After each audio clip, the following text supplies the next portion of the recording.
a witness advocate. All right, good evening, everybody, and thank you for attending the Board of Selectmen's meeting tonight. I will be presiding over the first 10 minutes or so of the meeting in the process of electing a chair. But let's start with some important things, and would you all please rise to the Pledge of Allegiance? Mr. Carr, would you please? Absolutely.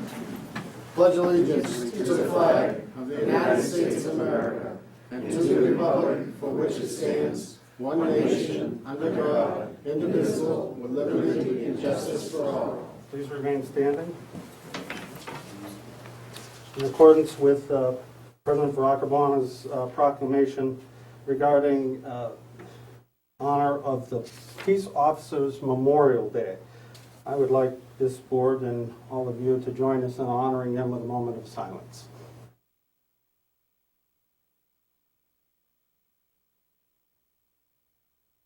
Thank you very much.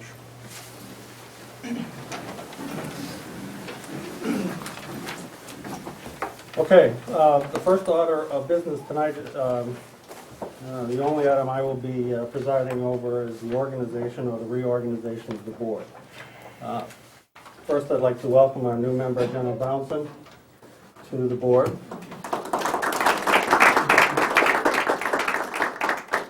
Is the reason we are reorganizing the way we are tonight. And also thank Greg Champney for his 15 years of service to this town.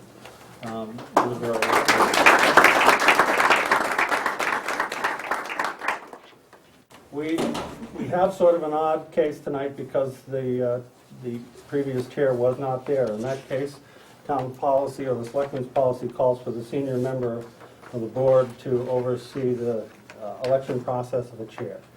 That would be me. I drew the short straw, so I will engage this process. I know a number of people have asked me what this process is all about, so I've explained that I will be the presiding officer over that. We will accept nominations. Nominations do not have to be seconded, although past practices have been that nominations are accepted. They're not required. Nominations are accepted and seconded, and they're not required. There may be multiple nominations. This is my 7th one of these reorganizations.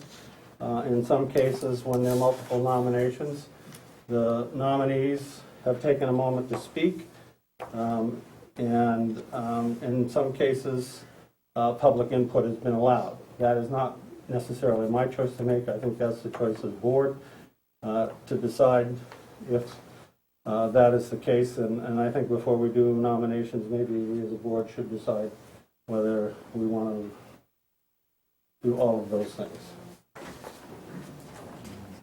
Okay, I'm nodding my head. Well, I don't know the process here, so you're nodding to me, I can speak. Okay. So I'm very happy to be sitting here. It's a great honor and responsibility, and I believe that there are lots of people in the room who are here to see that the process is honored, and their input, I think, would be a nice component of this upon any sort of nomination. And I know that that's a break from tradition, but I'm advocating for that position because I think the election indicated that public participation and civility are important components that people would like to see in our town. And because all of you are here welcoming that, I think is an important point. Other board members? I'm not going to shy away from anything. I think if people want to have public input, then I'm fine with that. Yeah, we normally don't do it, but Yeah, it takes, there's a lot, if we can limit it to maybe, we have a lot of folks here, we have a large agenda tonight. Yes, we do. So, personally, I'd just like to make some nominations. If there are multiple nominations, Let's we can make the make sure that nominations. we have the process down, and then we'll open up for nominations, okay? So, with respect to Mr. Carr's remarks, if you wish to address the board, please, I will recognize you. I would ask that your comments are kept brief and that they are kept purposeful and respectful. And that way we can get through this process expeditiously and fairly. So, if there are no questions, then I will open it up for nominations. nominations or public input? Nominations Well, first. you tell me, whether we want public input first or nominations first? There's nothing to have public input until we have a nomination, I think. Right. Joe, I'd make before or after? Makes no difference to me. Make the nominations first of you, right? Ted? Yeah, I'm fine. Nominations first, there's nothing to, like I said, Okay. there's nothing. I think we should organize the board and then open it up to public input. Okay, that sounds like the majority, that's what we'll do. So I open it up for nominations. I'll make a nomination to elect Mr. Ted Doucette as chair. Are there any other nominations? I would like to make a nomination. I can do that for first time here, right? I think you did in 2008. I'd like to suggest that Alex McCurdy serve as the chair. Are there any other nominations? I'd like to make one. I'd like to nominate Joe Knox. He always loves me for doing that.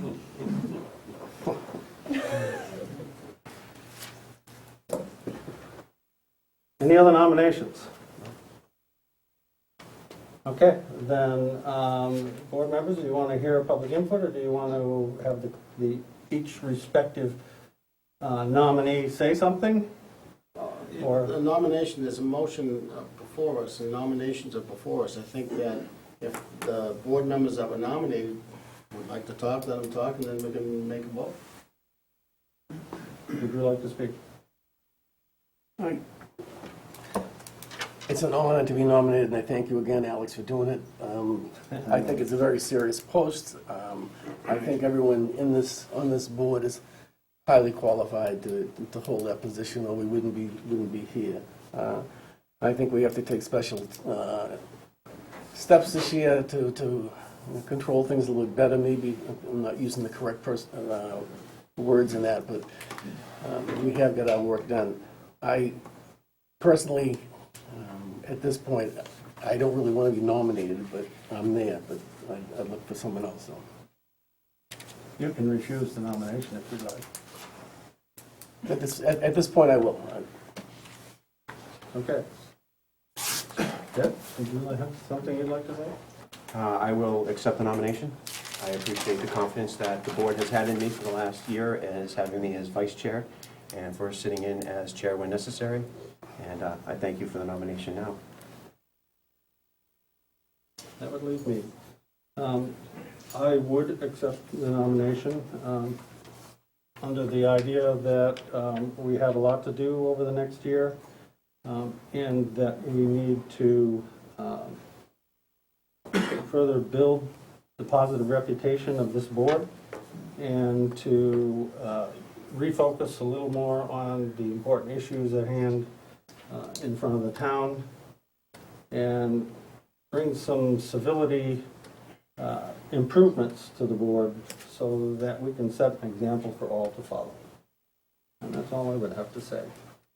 Now, is it the board's wishes to hear public input at this point, or vote? I'd say vote. Let's get a... Go ahead, Joe. I'd like to see a vote. Let's get some organization. Yeah, I think we should hear from people first. Or not hear from them at all. Yeah, You know? in all honesty, if we choose to open it to the public, we need to do it before. It's up to the board. I'm just making a suggestion. So organize and then open it up. Well, we haven't done this before, ever since I've been here. There have been occasions where... Oh, it probably has. I'm just saying in the last 6 years, and when I was on the board before, it never happened. Back when it was a 3-member board, and I was still around back then, it was just easy. We just rotated every single time. You're dating yourself. Yeah, I know. But I call Well, this is your meeting, so, you know, the board in majority gets to decide this issue. I mean, I'm not dictating anything here. I'm putting it out there. We decide how we're gonna handle it, and then we will proceed accordingly. So, you would like to vote. Let's vote. You would like to hear public input. Correct. And you, Mr. Knox? I'll go with public input. You go with public input? Yes, I do. Deb? I, as a nominee, I will leave it to the board.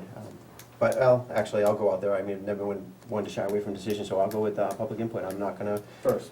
First, yeah. There's no reason to not listen to what... everybody who came down here to speak, there's no reason not to listen to them.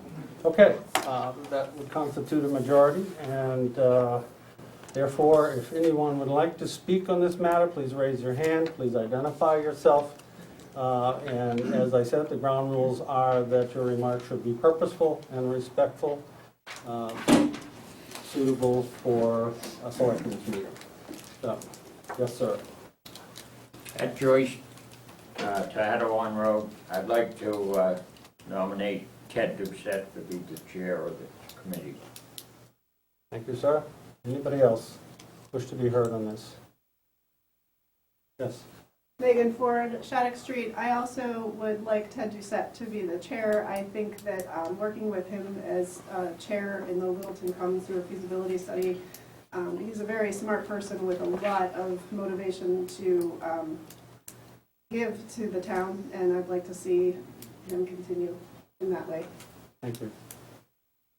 Yes. Thank you, Chris Simone, Surrey Road. I'd love to see Selectman McCurdy as chairman of the board. I think town meeting was an exciting night for the town. We saw a lot of people participating and engaged and involved. We saw that carry through to a very rainy but productive election day. A new member of the board whose margin of victory in and of itself reflects a promise and new day for the town. And moving forward, I've heard the word civility and productivity, and that's very important. And with that comes and is required wisdom and experience, and Selectman McCurdy has demonstrated that to us time after time, for many years now of service. I think we'd all be very well served to see a productive new day with Selectman McCurdy as chair. Thank you. Peter. Either one. Peter Yap, I'm on the current member of the Board of Health. I worked with Ted on the Board of Health for quite a few years. I don't know, was it as many as 6, Ted? I don't know, probably 5.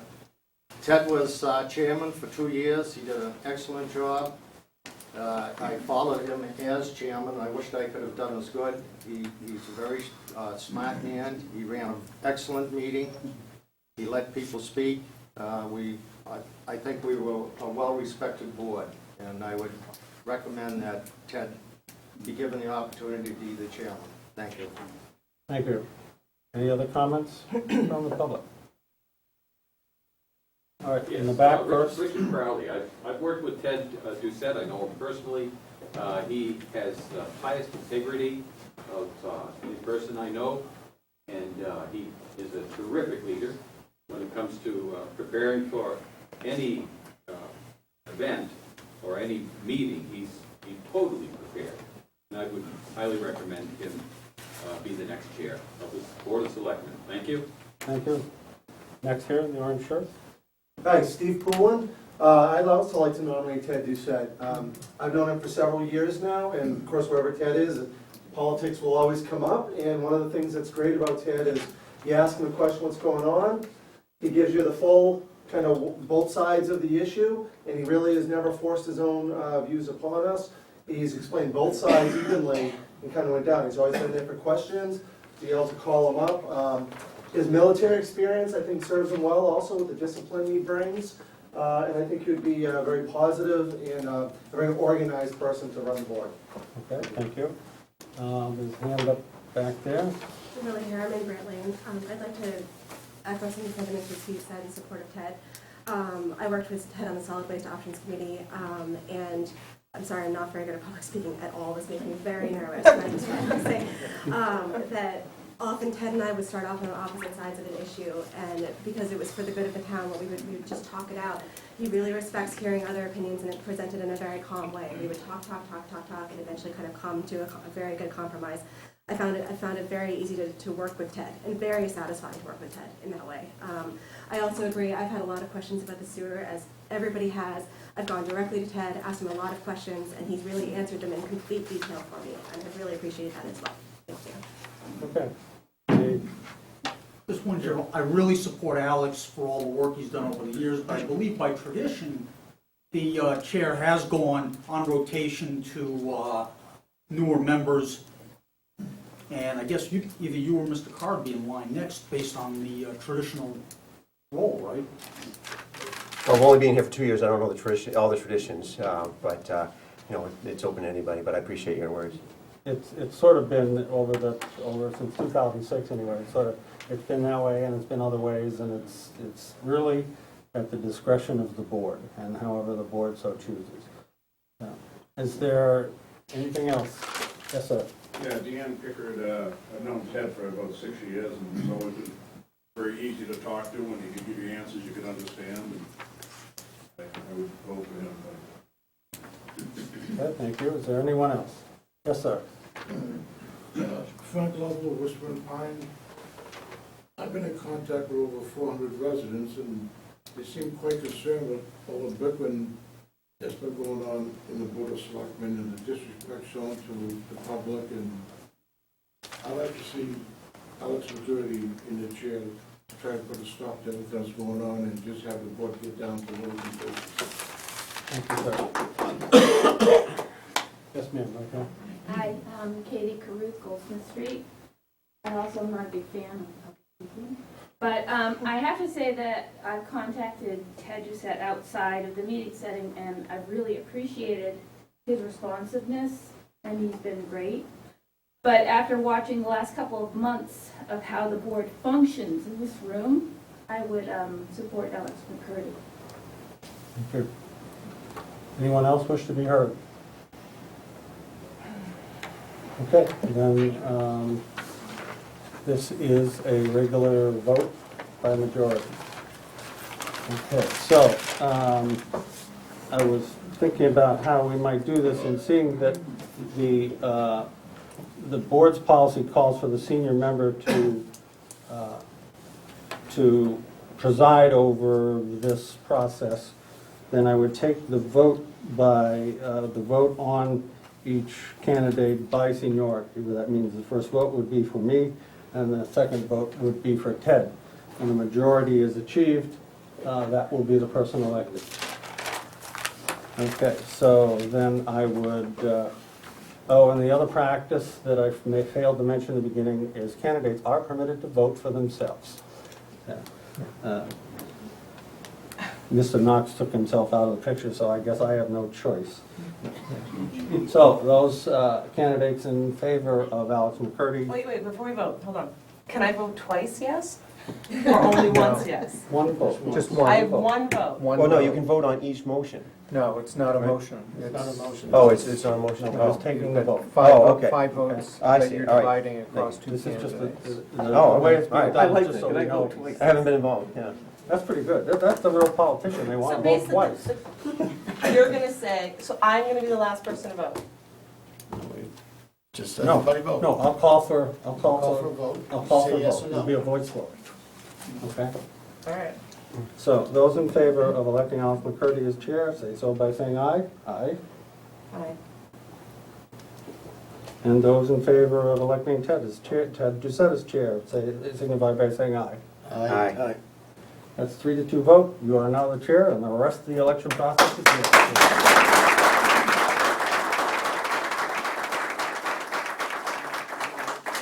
Either way, we can do it now, later.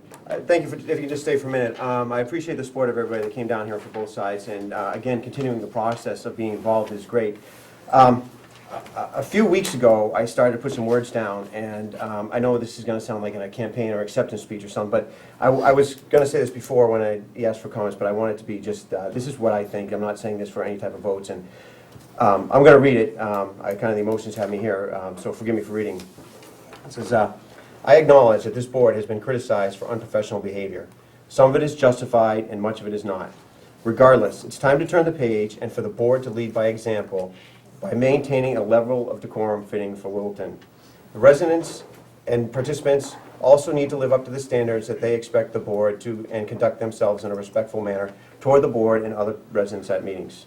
This doesn't mean that we cannot disagree or that we not challenge each other, but any of these actions must be conducted in a manner fitting of Littleton. We can continue with the same level of respect that prevails through 98% of our meetings by listening, not interrupting, and conducting ourselves in accordance with the open meeting law.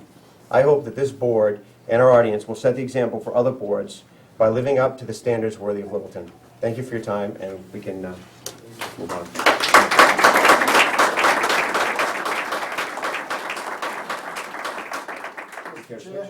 Mr. Chair, I'd like to make a motion to elect Mr. Joseph Knox as vice chair. Okay. There's a motion for Selectman Knox as vice chair. Are there any other nominations? Do we want to take public input on this one as well? There's only one? We'll move on. All those in favor of Selectman Knox becoming vice chair signify by saying aye. Aye. Aye. Was that 5-0? Yes, I voted. I did, yeah. I would like to now hear nominations for clerk.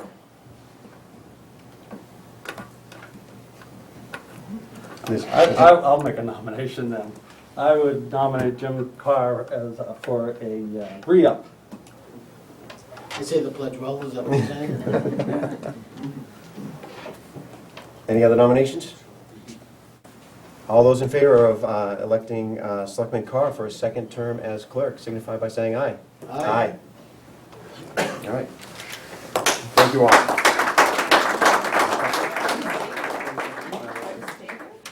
Yeah, we can say that. Yeah, we'll shuffle. I'm so nice to you, all you? You stuck with it. All right.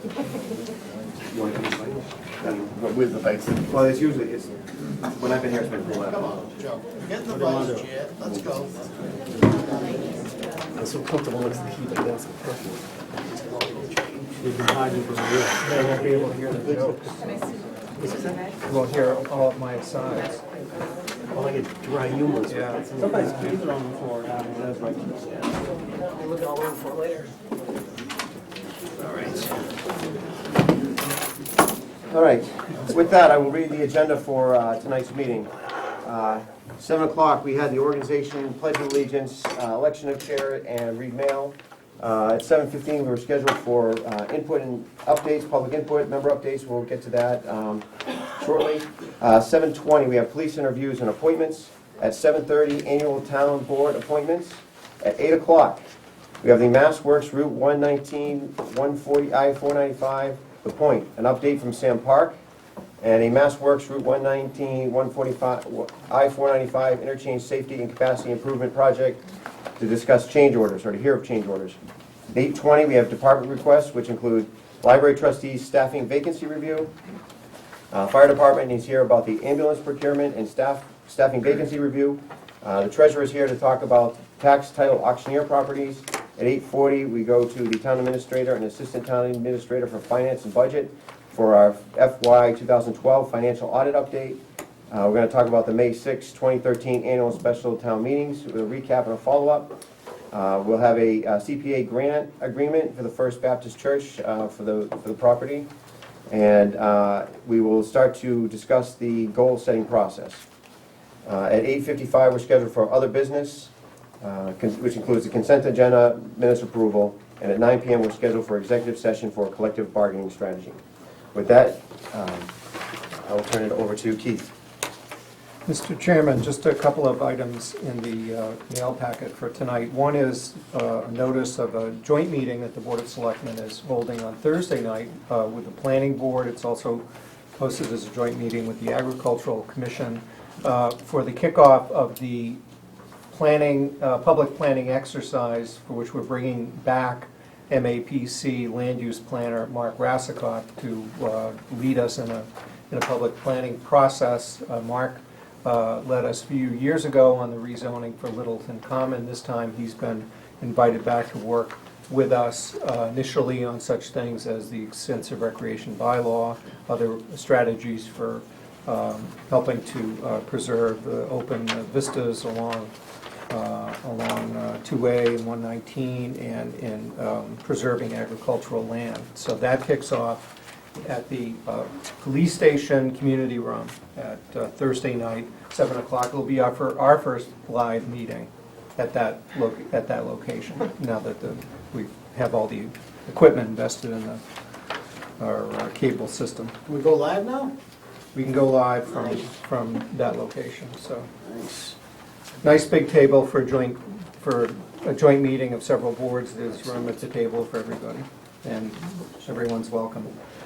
The other item we have in the mail packet tonight is an invitation received from the 300th General Planning Committee. They are hosting an event on Thursday, June 13th at 7 o'clock at that building next to the Light and Water Department, the Northeast Public Power Association building. That's on 200 New Estate Road. It's a kickoff to report on some of the upcoming events and works of the subcommittee that's planned for the 300th. I don't know if Joe has any. If you don't mind, we have a member, Millie, out there that's on the committee and knows all the hard work that's being done. The idea of this meeting was that we're so branched out, the 300th committee, and I'm like the liaison, I've been to all the meetings, is that some people were on committees that didn't even know other people were on committees, we're all going in different directions. This one meeting is to get everyone in the same room. Every single committee is going to make a report, and there will be PowerPoint presentations made on each committee, so the public will get an idea of what the planning is for the year 2014, and some of the things going. I know Mike Crory is out there, he's a member of the committee. And speaking from the parade committee, our plans have just grown tremendously. There's a good chance that we could have, over 50 units in this parade so far, and we're over, we're talking about September 6th of next year, so the plans are moving right along, and this is going to have a chance to let the public know exactly what's happening, plus the members of all the committees, so it's a very positive thing. The magnets arrived in my mail. I don't know when those are going out in the next cycle, the magnets with the schedule? Yeah, they go out, some of them go at different times. Yeah, in the light bill, yeah, I got it, yeah. So that's it. Okay, thanks, Joe. All set, Keith? All set. Okay, we'll move on to input and updates. We'll go first to public input. If anybody wishes to speak on anything of general nature. Hearing none, we'll go to board member updates. We'll just go around the table. We're going to start with Alex. Do you have any board member updates? I just want to mention the Neshoba Valley Corral. If people haven't taken advantage of this, please do. They had their second concert at St. Anne's Church. It was on the 27th. It was Mozart's Requiem.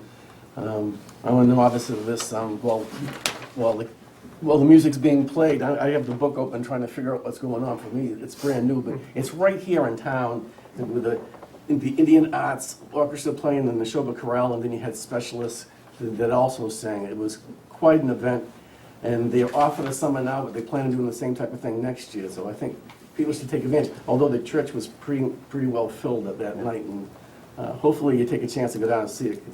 Normally you have to go into a city to have things like this, but they've done just one wonderful job for the community. Okay, thanks, Joe. I still am on the Castle in the Trees board, and we are having a giant yard sale, which is going to be featured in O magazine. O as in Oprah.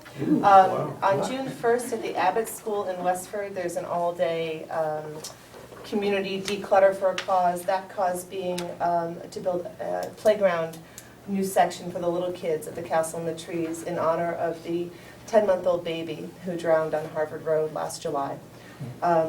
His aunt is the driving force behind this. So on the 18th, this coming Saturday, you can drop off across from the police station things that you don't want in your home anymore. They'll be priced, they'll be tagged, they'll be sorted, and then on the 1st of June, Peter Walsh, I don't know who he is, but he's apparently a celebrity. He's having an event preceding that the night before.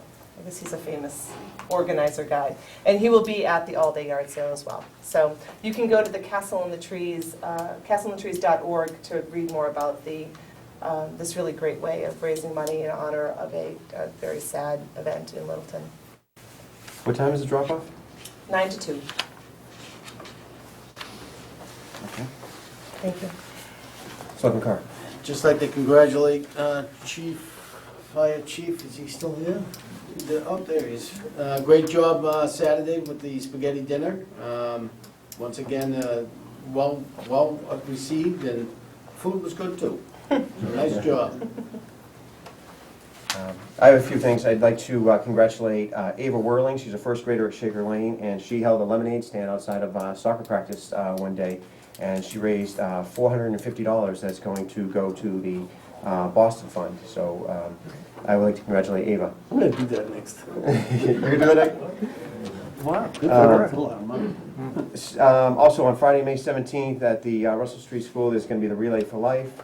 And one thing personally about me, recently somebody asked me about a possible conflict of interest with me being on the Sewer Feasibility Study Commission and the fact that I recused myself from discussion about a town engineer position. So I received a decision here. My interpretation is that I cannot make any recommendations from the Sewer Feasibility Study Committee to hire a town engineer. And as I previously knew, as a selectman, I cannot work on the job description. I cannot be involved in any of the discussions of that, as I have recused myself before.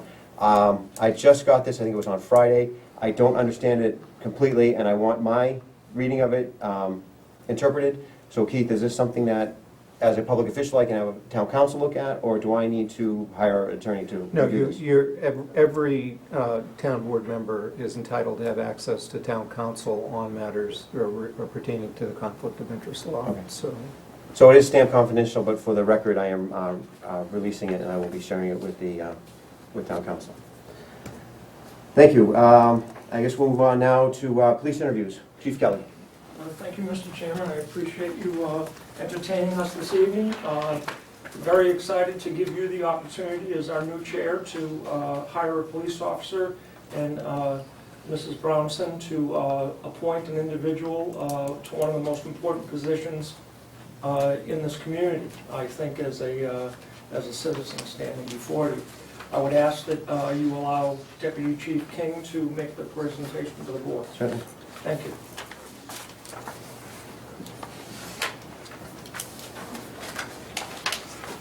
Good evening. Good evening. Good evening, everyone. Good I'd like to introduce Douglas Landry. Nice to meet you. Thank you, Jennifer. Doug Landry. Jim Carr. Good to meet you. Nice to meet you. Sir. Douglas. Nice to meet you. Oh, yeah. Good to meet you. nice to meet Nice you. to meet you, sir. Part of our exchange program with Nantucket. I noticed that. I have to go back this weekend, just to, Smooth things over. yeah. I was gonna go anyway. Real quick on the hiring process, we received approximately 45 applications for the position. Initial resume screen was done and brought down to 16 qualified candidates, of which 14 accepted the interview process. The staff sergeants from the department interviewed all 14 and sent over a list of 7 at that point to myself, Chief Kelly, and then a citizen of the community, Randy White, who lives up on Whitetail Way and is also is the fire chief in the town of Boxborough. Once we went through the process, there were some great candidates in here, and they all stood out, quite frankly. But Mr. Landry rose to the top. He has a bachelor's degree from Westfield State in criminal justice and also in psychology. He is a full-time police officer in the town of Nantucket. He actually went to the academy with 2 of our officers at the Lowell Academy, Officers Crory and Casey. His resume, he's quite frankly started quite like I did in this line of work. I started as a part-time officer and rose up through into full-time. So it was, I believe it's a great base he has. Nantucket obviously is a very user-friendly department, much like ours. Obviously a little bit busier for June, July, and August than we do. They have a little bit of an uptick of the 12,000 person community as compared to a 80,000 person community throughout the summer. Again, Doug rose to the top. Really, I really feel he'll be an asset to our department. He'll fit right in with what Littleton expects of his police officers and of our community. And with that, we'll let you talk to Doug. Okay, thank you. Welcome.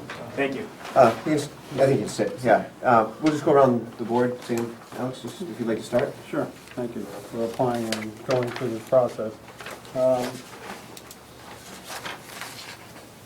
Don't admit this, I don't know if the town administrator had any role in this, but it just seems strange that you came across the boat to come over here to come to Littleton. A little thing, Tell yeah. us why you'd like to be in Littleton. So I grew up in the area. I actually grew up in Shirley, Mass. I went to Air High School, so I'm from the area. Before I even got into police work, in 2008, I was in college. Looking around, I knew Littleton would be somewhere I wanted to end up. Great community, so I obviously got a job in Nantucket, did a few years out there, and I'm looking to come back, you know, trying to get off the island. I love the job, love the police department, love the island. But when the opportunity for Littleton, I saw the application process, I jumped on it immediately. I'm excited to use the skill and experience I've gained on Nantucket over here in Littleton. And quite frankly, the department and the town, they meet and exceed all my expectations for our career in the community, so I'm excited. What do you see as the similarities between the two? Similarities, so like the deputy said, you know, we have a very busy summer population.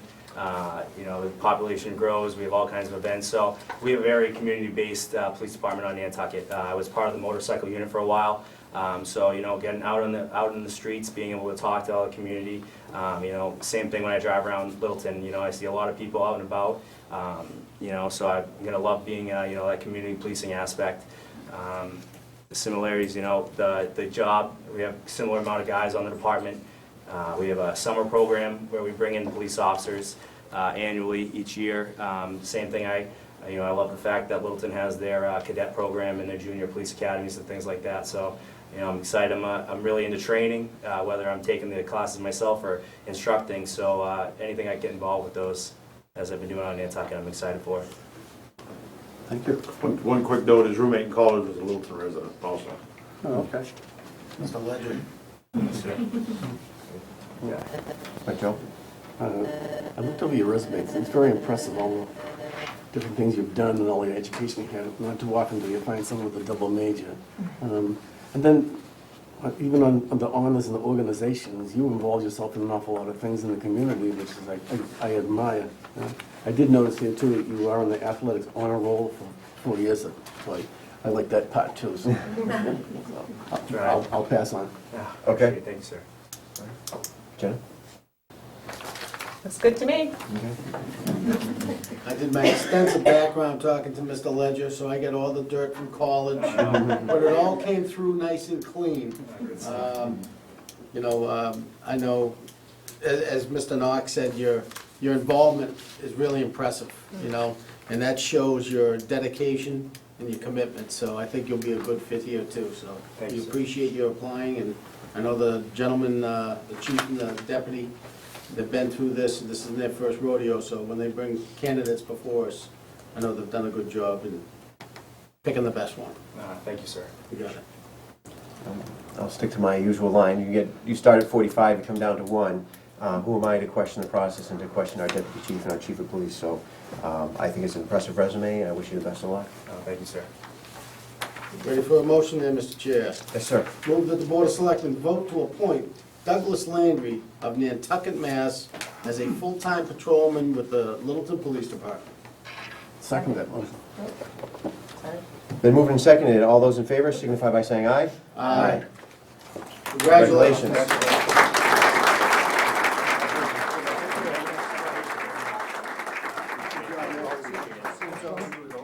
Thank you.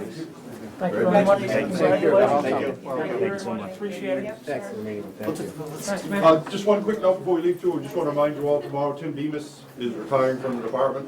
Anyone that can come down around 3 o'clock tomorrow afternoon, there's just a small reception of the department.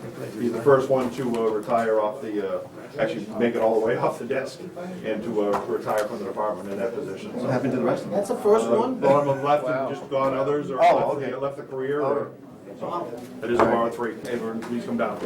All right. Thank you. Thank you. I just wanted to say, 30 years ago, when I worked for the town of Nantucket, we used to see this happen all the time, that if some other town would grab, we'd send them to the academy, we'd train them, and then some other town would grab them, so it's, you know, so Well, it's nice to get Nice to be on this side. Yeah. It's the winters that. Yeah, it's a killer, Oh. yeah. All right. With that, we'll move on Fortunately, to I found my wife. annual town board appointments. Keith, would you like to run down these? Yeah, tonight there are an awful lot of appointments and reappointments that the board makes prior to June 30 on the annual town board appointments process. So we had established a deadline for receipt of applications.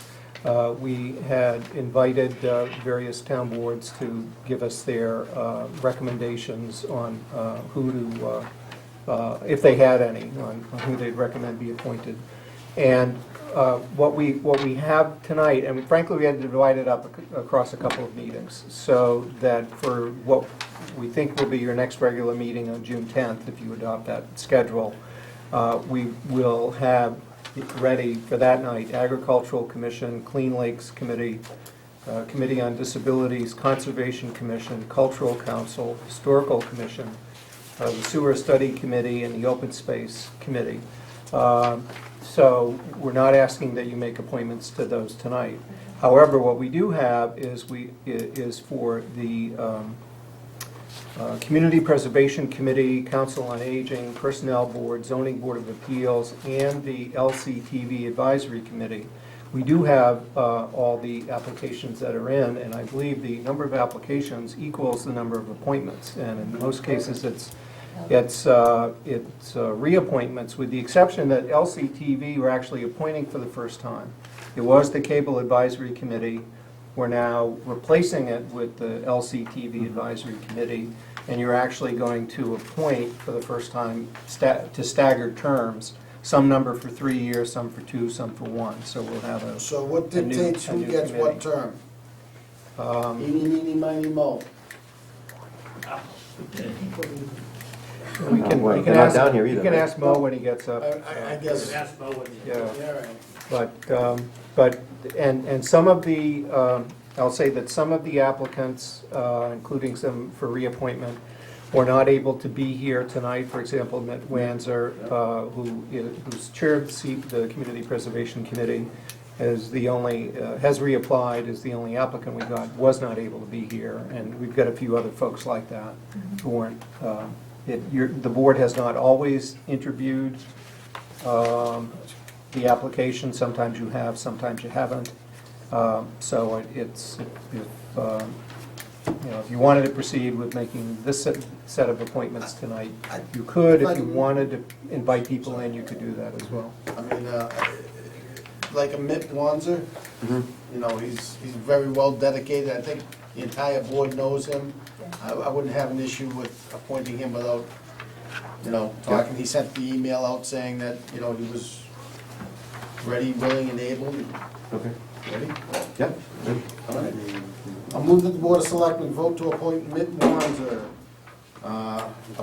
to the term, to a term on the Community Preservation Committee, and a term expiring June 30th, 2016. Moved and seconded. No, it hasn't been seconded, I'm sorry. I'll second. All right. Mr. Chair? Yes. We were just discussing is that there are new applicants here that have not come before this board. Is that true, Keith? For the positions here? for these committees? These are not all reappointments?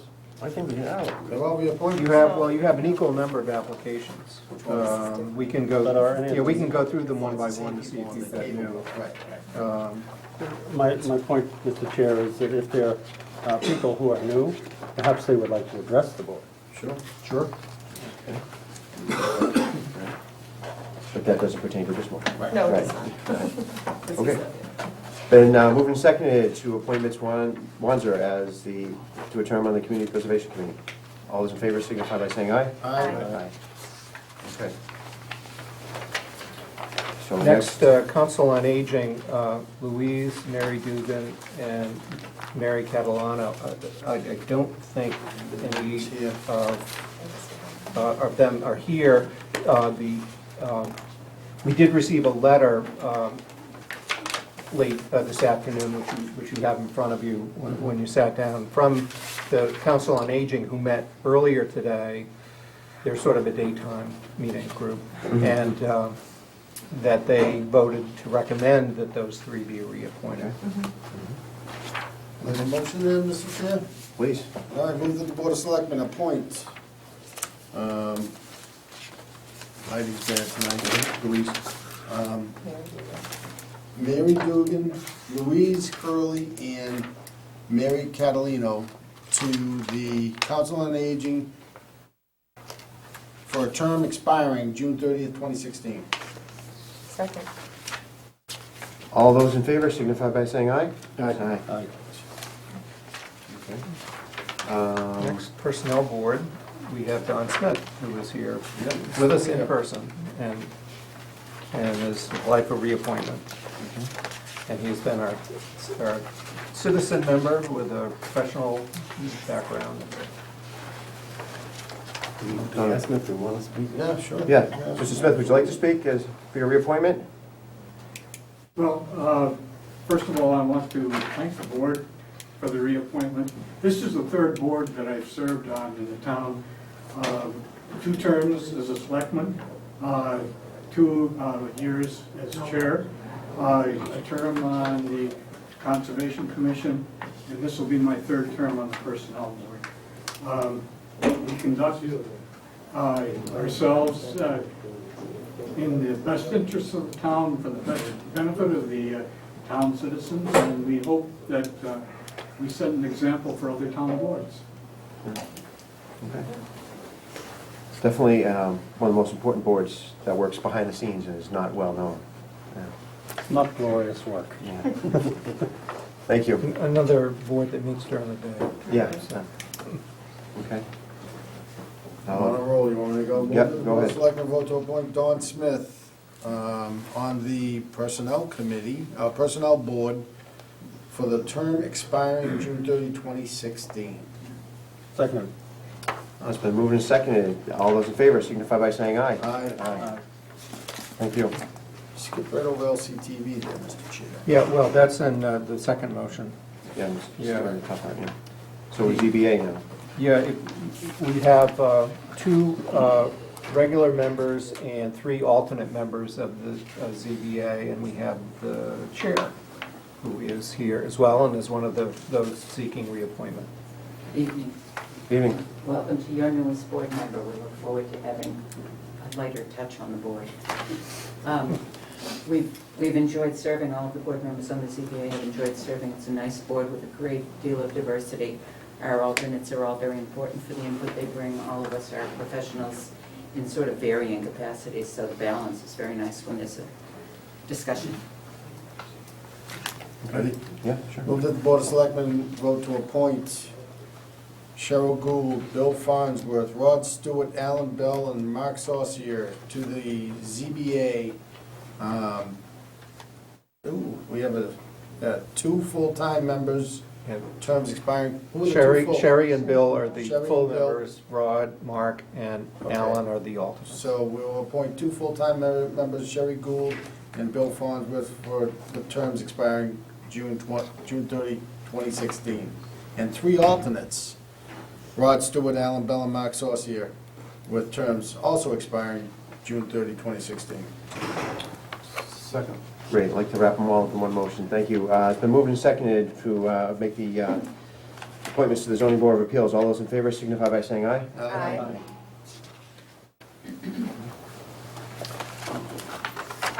Okay, now we've got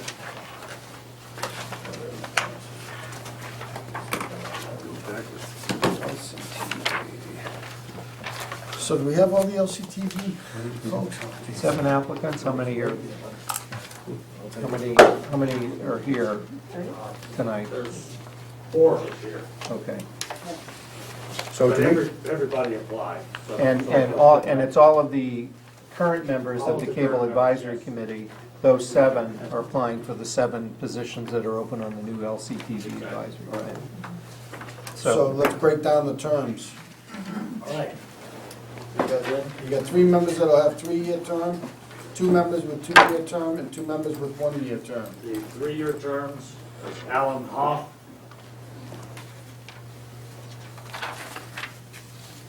Oh, I'm sorry. Gotcha. Yeah. Barbara McRae, you wrote faster than I thought you could. Bob Spinozzi, so those are Okay. terms expiring 2016. Yep. that's 3-year term. Then the 2-year terms. Millie McGovern, Leslie Glorioso, Okay. and myself, and David Sill for the 1-year term. Oops.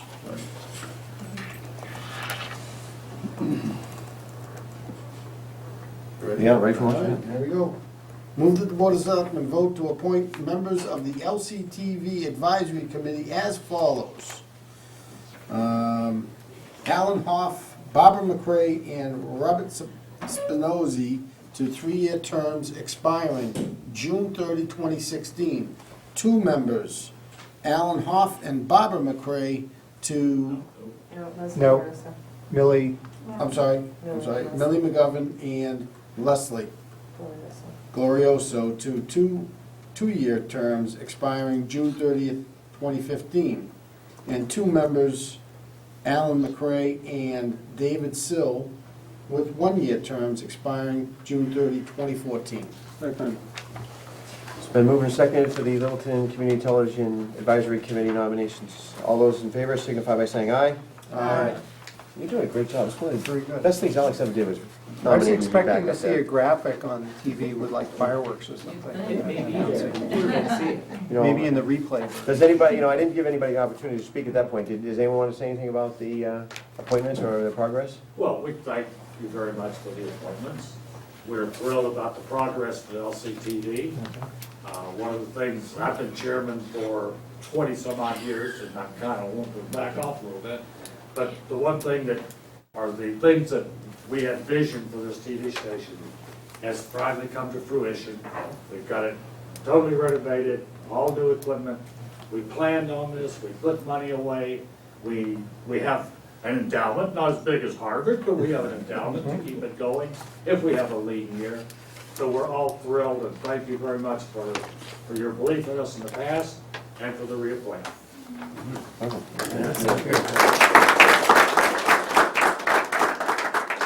Try to get it so we can turn all the lights on. I can't see. We'll fix that. Thanks, bud. Okay. All right. The electrical department.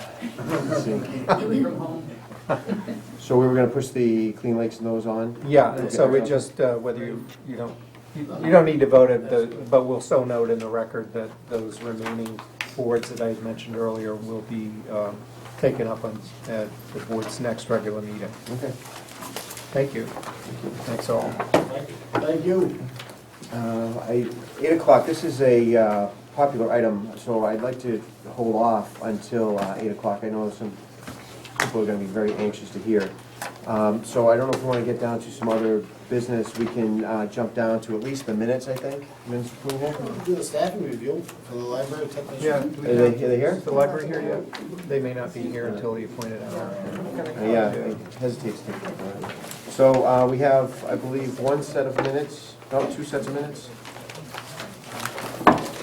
from, because we've got for the regular meeting on May 2nd and the meeting on, at town meeting. So we got the May 2nd and the May 6th. Ready for a motion there, Mr. I'm ready. Chair? All right,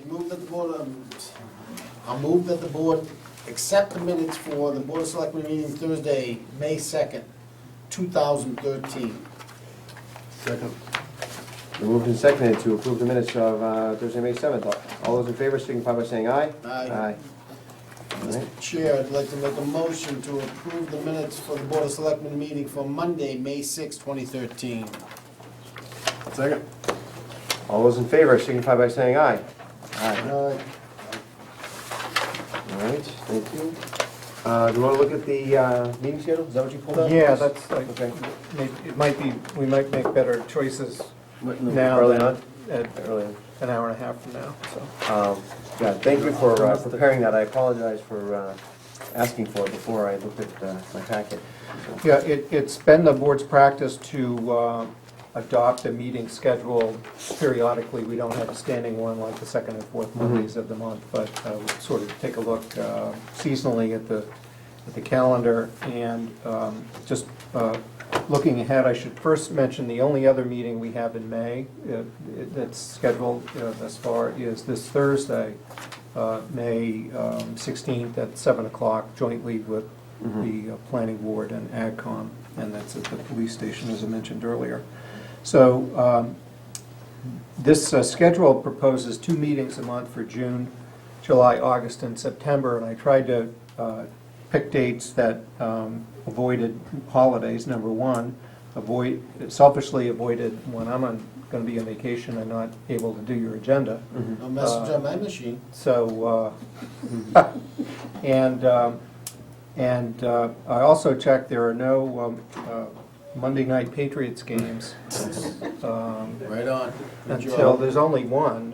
I didn't check the Bruins schedule, though. Yes. So, Right, so that's why we gotta get, So, so we're looking at two meetings per month for the next 4 months, and I can tell you there's a vacation for me somewhere in there, so I think it's July somewhere, so but that's fine. You know we can get along without you. Right on. Okay, I'll look for a motion. The 22nd is out for me of July.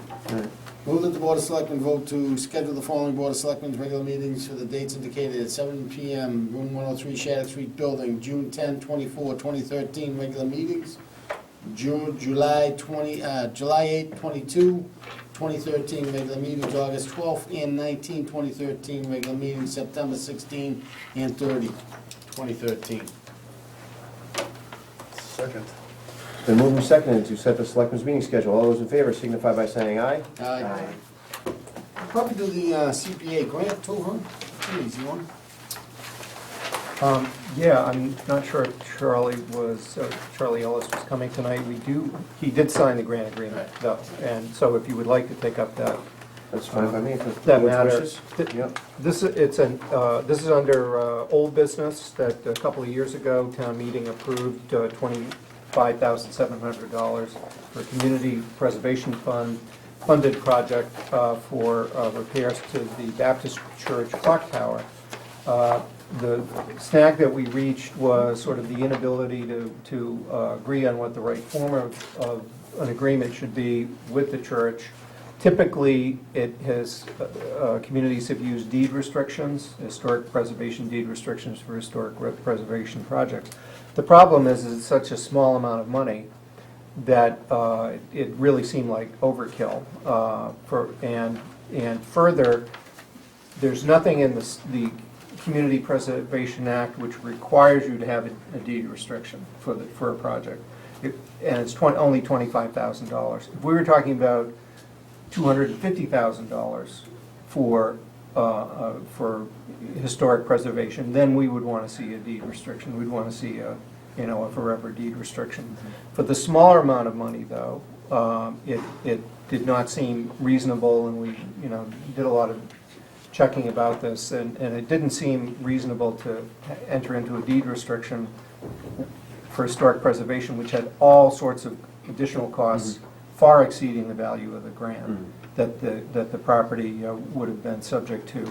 So where there's no legal requirement for a deed restriction, it then came down to what sort of contractual obligation did we want to have, and so what we came up with was that for a period of the length of this agreement, which was 30 years, that they would, that in return for the grant, that they would have to keep it in good condition and have the property subject to inspection upon reasonable notice, which we've agreed as. 20 years. 20 years, I'm sorry, which we'd agreed as a seven-day notice. So town council briefed the Community Preservation Committee a week ago on this. They were fine with that approach. They don't sign grant agreements, though. They are the ones who recommend to town meeting, and then the Board of Selectmen implements the votes of town meeting. So what we're here tonight is on the wishes of the Community Preservation Committee to have the Selectmen vote to award this form of the grant in a grant agreement for the 20-year period. But it just should be noted that this was approved by town meeting. And this is a payment. Right. This is a paper This is a process. previous payment already. This is not something that we're going to be sending Right. No, over it now. hasn't been paid. The money's already been set aside, it's Yeah, been sitting right. in the account, no money has been, the check has never been cut, But it's it's not been been- paid. Allocated. Allocated. Correct. Okay.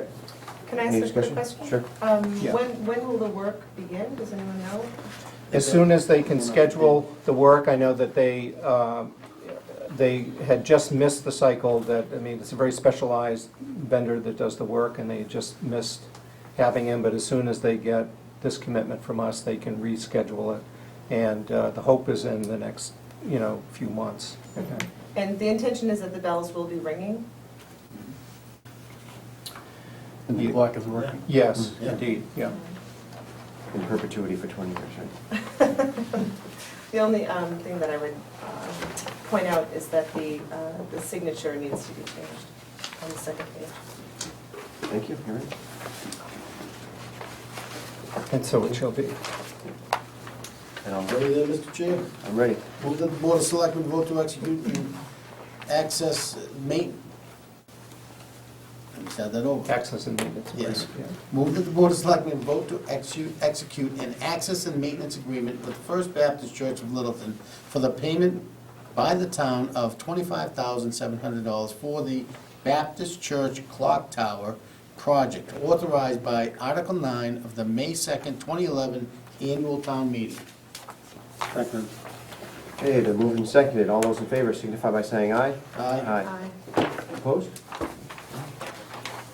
All right. 8 o'clock. And we got Sam Park here for Park. 8 o'clock.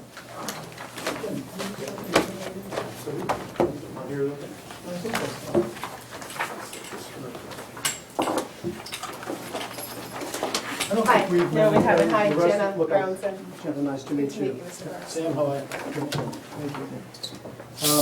Couple things on, we thought, as we've done with the planning board, we've given periodic updates. I think the last time we were here was just before the holidays. So this is sort of our quarterly informal update, then answer any questions people might have. As you know, I'm Sam Park, for the record, and that's important. We are developing the former Cisco site. It's been under construction for the past 15 months. What we have basically is with all of our, thank you. Just as a quick overview for those who may not have been through some of the earlier meetings, it's basically a development that has sort of a pedestrian mixed-use development that occurs in this area. We've completed at this point most of our environmental mitigation. In fact, we did an upfront investment of close to $1 million worth of restorations and cleans and things that have. Sam, can I interrupt? Is there any way to turn it so the bodies can see it I'm too? sorry. Put it over to the side. Great. You know what, maybe if I could stand behind here, that would be a little bit better. And we're all on the edge of our seats. We want names. Soon, very soon. Very, very soon. But let me just give a quick overview for those who may not have seen the presentation. But it's basically a series of, as we go up the site, it's basically a series of plateaus that sort of step up from what you see right at the entrance road, sort of three areas of development. And what we have basically underway right now is really, unlike many developers, we tend to do all the mitigation and all the sort of requirements up front while we try to do some of our leasing and marketing plans. But we basically have the roadway under construction. It was partially funded by a state grant. Today's agenda really was originally to present to you some of the changes to the current contract underway, which really is just another way of saying we've agreed at this point to contribute another $250,000 to wrapping up those improvements. None of the changes are significant in that they don't burden the town financially in any regard. I would like to compliment town council for the record, and Keith, and really the DPW for really investing the time to keep this coordinated and on track. As all projects that ever happen, there are sometimes unexpected things that happen. Some of them are minor, some of them are cost implications. From the onset, we said we'd agree to fund the overages, so we were going through that process. So that amendment is essentially an amendment more or less to protect the town, that we will actually fund it. And we should have that paperwork wrapped up. We'd hope to have it done by today, but things being what they are, it should be wrapped up probably this week. We'll send over copies to Keith, and town council will be involved in that. Not significant. I mean, it's things like, the state has asked us to include another loop detector for the pedestrians. We've agreed to do that. They've added another signal for pedestrians. We've agreed to do that.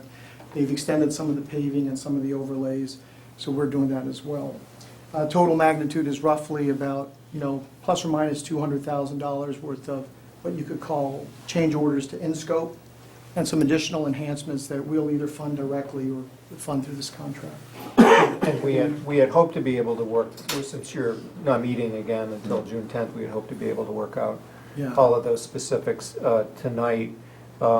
And we're, at the end of the day, there's no financial exposure for the town, although both Sam and I want our respective attorneys to look over the documents before anyone signs anything. But, It's a pretty pro forma, Yeah. I don't know if Keith has the authority to sort of execute it, while it is a schedule issue for us, but. Yeah, and what, I was talking with Sam just before the meeting, that the planning board will be inviting Sam back to its board meeting later this month on Thursday, May 30th, I think. And at that time, that may be the night that you actually can unveil. Hopefully. Maybe. It's not- Maybe. In this economy, it's He's gonna proving to be a little more He's difficult. gonna keep teasing us about it, Um, but that if this board had interest in attending that, we can work out the details, but if you wanted to attend the planning board's meeting on May 30th, we might want to have that be a time to also convene the selectmen to be able to do the change orders, so that we don't have to wait till June 10th. But we'll work out those details between now and then. So basically, in terms of big picture schedule, we are completing the roadway work on schedule by July of this year. It might be July 30th of this year.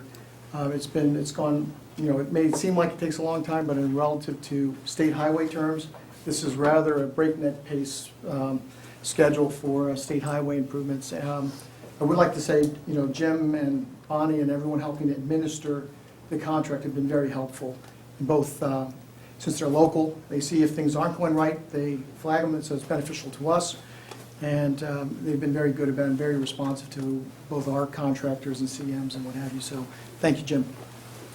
Likewise, one of our project managers who is available at any time, as Keith knows, he's up actually briefing the Conservation Commission, as we have probably weekly, if not bi-weekly, walkthroughs with them as well to keep them posted. But on to the project. The project basically encompasses several phases. Our schedule is to basically complete the first series of buildings by this fall, so that they can then be leased sometime over the fall and through the winter, with the remaining buildings that you see in phase one of these orange buildings being completed hopefully by spring, and then the rest of the center being completed and opened by the fall of 2014. This year's construction schedule has been a little bit delayed by the heavy snowfalls and late winter, and I think it even snowed out west yesterday. I don't know if you guys heard that, but right now, construction is going great. We've wrapped up most of the construction, all the utilities. Again, Littleton Light and Electric has been very helpful, and they've gotten their things wrapped up. Roadway is supposed to be done this summer, and obviously we won't be opening until all the road improvements and utilities are in place. So what we have under construction right now is this building here. It's actually a series of it's two major buildings. We have the pump stations and all the wastewater treatment facilities under construction. We've completed most of the parking lots. We've brought in all the power, the utility, the gas mains.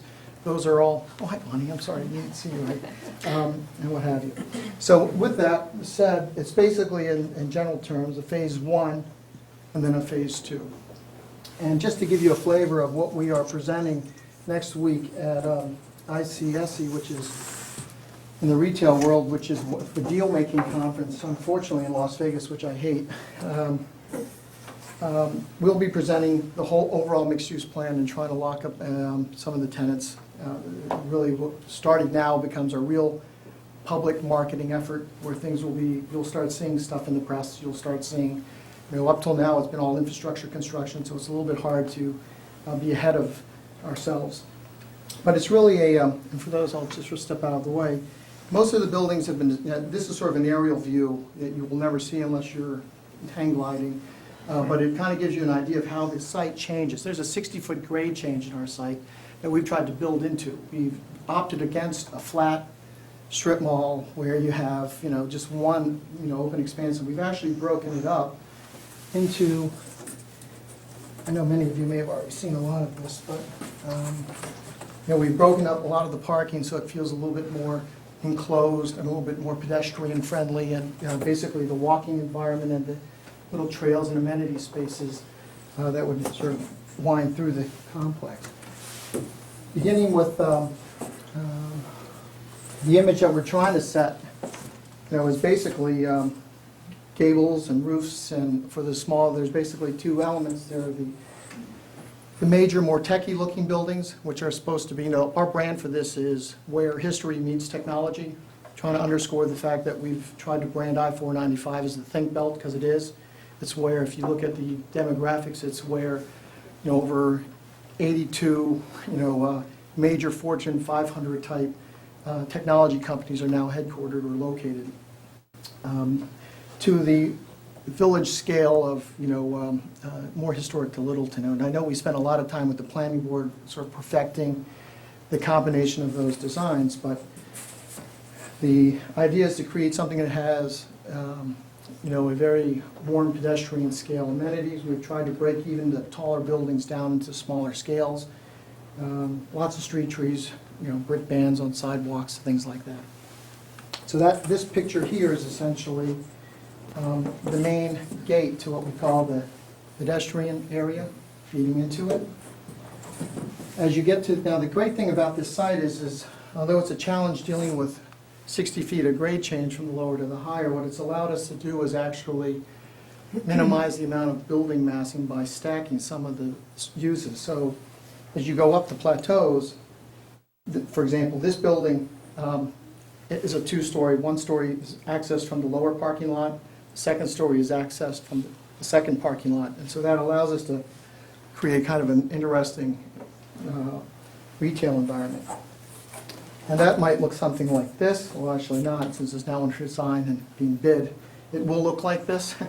It's, again, clock towers and elements. For example, I know James, wherever he Oh, back there here. he is. Right. I'm with all about architects. Yes, I'm sorry. James is our architect. They've tried to incorporate things like in the Historic Society where they have the little punch-through square windows. These will be like hardy plank siding on these buildings, and you can see they're trying to pull some of those elements. We've probably wrestled for 3 months on the tower designs, as trying to make sure they're not inappropriate for the location. But it's supposed to create a sort of a nice walkable feel to it. And then I think the only other view, like if you look at the side next to the building A, looking up, even the sides of the buildings have been gabled or sided so that you don't really see. One of the emphasis that we find, it always looks better if you try to make all sides of the building look attractive. A lot of centers will have very naked walls on the sides, so every building we have is pretty much viewable 360.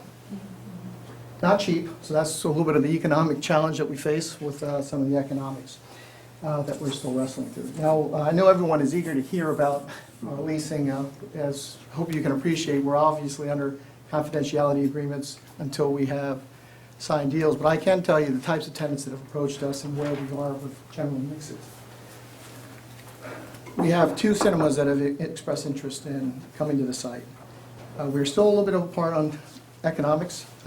It's very difficult to get any cinema deal off the ground, but we're close enough that I'm pretty confident we will get one to work. We've intentionally made it a smaller size, so it's not a mega screen type cinema. It's meant to be a 6 to 8 screen theater, probably half the size of what you might see in a normal large scale cinema. The idea being that we think energizes a lot of restaurants. We have a great success with the restaurants to date. We've opted to go with mostly regional restaurants versus national chain restaurants. Not to say that we won't have some infill stores, but we're really looking for 4, 2 ethnic restaurants and 2 a tavern and perhaps a seafood place. All at LOIs at this point. All will be back before you looking for liquor licenses shortly. And then we have had discussions with 2 hotels, those are both national chains, really gearing towards the recent increase in hotel demand along the 495 corridor. And that, at this point, would probably go right at the entry as opposed to in the back, so we've pulled them forward. All again consistent. I know Jim has been working closely with the building inspector to make sure everything we submit and review is wholly consistent with the special permits we have. and the approvals that we had. We've also been approached by a series of grocery chains that have asked to be a mini anchor to the center. I know Jack Donald's a good guy. He's actually, I've tried to keep him abreast of where we are in that. We're not good liars, as you guys know, so we tried to keep everyone up to date on the market. I'm not positive the deal will or won't happen, but there have been, basically every chain has come in, which surprises me a little bit because candidly, there's so many groceries that have been built in recent years that I'm not sure it really makes a lot of sense, but we need an anchor tenant and we are. You're gonna pay the rent, right? We got that. But we're trying to make sure that it's hopefully not something directly competition with anyone locally. But we are trying to keep everyone abreast of where we are, and so off the record I guess it's not off the record anymore. We've tried to keep in touch with the folks in not just at Jack's but up the street and what have you, people that we know about activity that's going on. We are hoping that basically our leasing activity will get critical mass over the next 3 weeks during the Las Vegas shows, at which point we should have a good handle on the junior anchors, whether we have the department store that we're hoping to get or some of the kitchen supply places that we're looking, some of the fashion anchors that we're looking for. And at that point, we'll be able to sort of lock in buildings A and B. We really won't, we're geared to start construction of these buildings as early as July, but we will probably wait until we know what the tenanting is for A and B to actually go vertical. We're hoping that that decision will be by July 1st. These buildings here are going up as we speak. We think that'll be a boom for the old, everyone wants to know what's real. Unfortunately, Cisco took 32 years to get to know, and we're hoping that by showing them that we're going to, hopefully people say that what we've spent to date is it's real, or I'm dead in the water, I guess. But it should be going vertical. We've already started foundations. I think the steel is being delivered in the next 2 weeks, and you'll start seeing steel actually going up. The part that's even more interesting is we're now starting to plan phase 2, because pretty much phase 1 is fully designed, not fully permitted, but tenanted, but fully designed and permitted. Phase 2 is also fully permitted. However, we're still wrestling. We had some flexibility in the overlay district zoning. One was, and this is more just for a working drawing, one was the office concept. We've had some initial interest from technology companies to actually bring some office in there, as long as it complies with the limits that we set in our project. The other one is what we originally envisioned, which was more the retail cinema concept. So those two schemes will get sort of vetted through over the next 4 to 5 months, and then we would start phase 2 design work as well, depending on who really takes the anchor positions in the back of the site. I think that's pretty much it. I don't know what else we have here, Jim. But that's pretty much it, and I'm happy to answer any questions on status. Again, schedule. So you're showing a hotel in phase 1?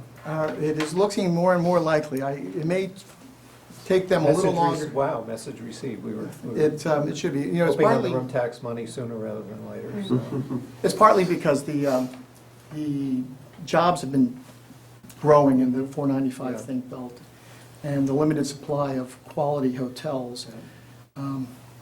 Great. IBM's going to be very happy about that. Yes. Yeah. We hope so anyway. Okay. Great. Board members, we'll go around.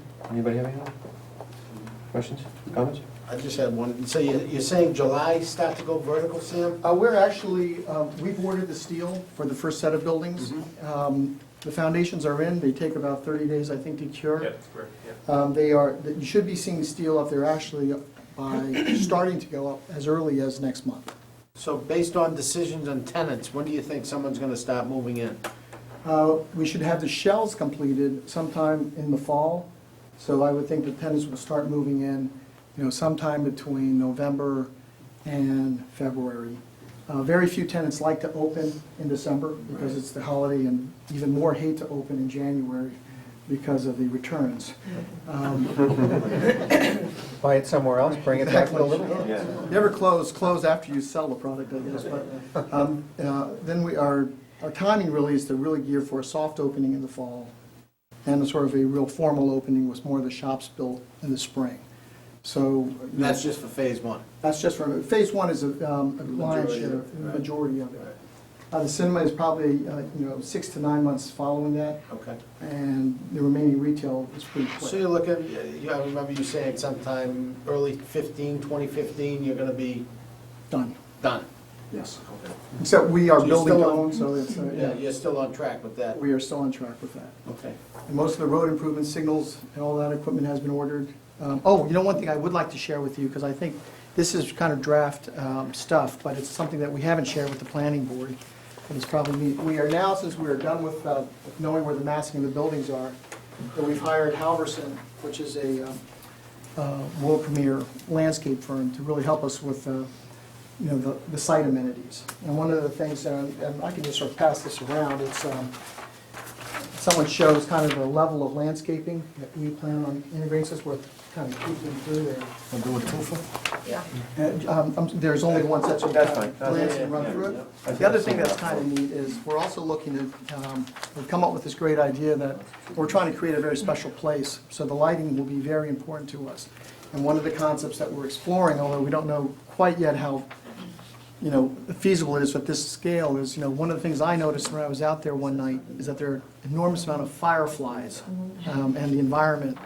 So we're looking at really capturing the essence of fireflies at the entries, for example. So we might have something like, as opposed to your standard, pylon sign, we might actually light up the forest like an enchanted place with fireflies. And, it's all LED, so it's low energy, if anyone's worried about that. But that's that kind of the stuff we're wrestling through now, some of those details. We haven't shown this to the planning board yet, to make sure it's consistent with, our original design criteria. Very ergonomic. But I'll pass this around, but, you can kind of start to see that as you approach the center, we'll have the ability to do some things that, we have two things that really work for us. We have this wonderful wetland corridor that cuts through the site, or as along the front Beaver Brook, and we've invested an enormous amount trying to restore it at this point. So we actually want to capture that almost as one of our amenities. We have walking trails that have been designed through it. We've actually replicated wetlands in certain areas, and I think if you go there now, you can actually see the care. We have a full-time environmental consultant that is on site just about all the time, monitoring the construction activity. But between, for example, the water system that takes hot water off pavement and cools it down before it feeds Beaver Brook, things like that have all been integrated into the project, and we're pretty proud of that. In fact, I shared with Keith the other day, we sponsor a group called, it's a small environmental educational group. It's a nonprofit. And we're working with them to try to get some field trips for middle school kids to actually come see how wetlands are created and how natural wetlands are impacted and how they interact with the built environment. So that, hopefully that'll be something for the fall. We're happy to do that because it's a great, it's not an anti-development group, it's actually just an educational group. And when you watch your kids, when they see, they can actually understand probably better than we can, what those plants do and how they work. And so as you look along the trail that we're building, for example, you'll see these little areas here that are meant to be overlooks, and then we have a trail that runs through the wetland we just finished building that'll all have like information kiosks and things where the kids can actually stop and, perhaps we can do an environmental project with the kids. It's really quite amazing what $1,000 does for, a middle school program where you can afford to pay for some of the research or the poster boards and mount them. But it creates kind of like a nice place where they can see, like, this was a man-made wetland, this was a naturally forming wetland. You can let them go down there and actually touch, hopefully there's nothing too endangered, or I can't say there is, but they can touch the trees and what have you. So we think part of this whole environment is to create a place that's more interactive with the customers that we're looking to bring into the site. We're also hoping we'll get a good mix of office tenants in there as well. One concept that's already incorporated in phase one is something called an incubator space. It's approximately, I think it's like 12,000 square feet of ink pad space for incubating new companies. And, we're trying to find the right mix of that as well as ultimately the longer term office tenants, up on the Phase 2 side. But that's pretty much our update. Can I ask a couple questions? You are going to be courting various tenants. Are you going to have the outside of the buildings and the renderings be any different based on who's inside? We have some flexibility in our permits to, adjust. There's a general theme to the development that they are, we have, for example, very strict, signing criteria, no box lights and things like that. Probably more onerous than most towns have, because it's all part of the image. So everything, they are required to live by our special permits when we tenant. But we don't know which tenants are coming in, so storefronts can be different from what you see in the sets, because it'll all really be tenant-driven. We have, but for the most part, the shapes and massing of the buildings, are pretty well defined by this set. And I saw in the first booklet going around the landscaping with benches and such. Yes. Will there be any outdoor seating at any of the 4 restaurants? Actually, glad you brought that up, because that's probably our best thing. One thing we are spending quite a lot of time on is we've created, the plaza areas here, here, here, here, and up. This plan is actually the wrong plan, but if you look at from an area view,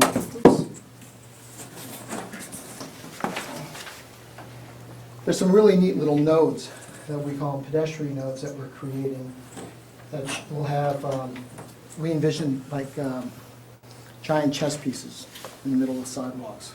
There might be, I haven't talked to the fire department yet, but maybe there's a fire pit where people can sit next to it and just wait for their table. But we have, there will be a significant investment in amenity space. Like for example, this is one entry area that has huge seating area with benches and what you see there, as well as connections to the walkways. Right now we're exploring what types of amenities work and don't work for this size development. Unfortunately, I hired like 6 kids from my daughter's school and said, what would you guys like to see? Oh God, they came up with things, which are actually very good ideas. What's that ice sport where you shuffle the stone? Curling. Curling. So we're exploring that actually.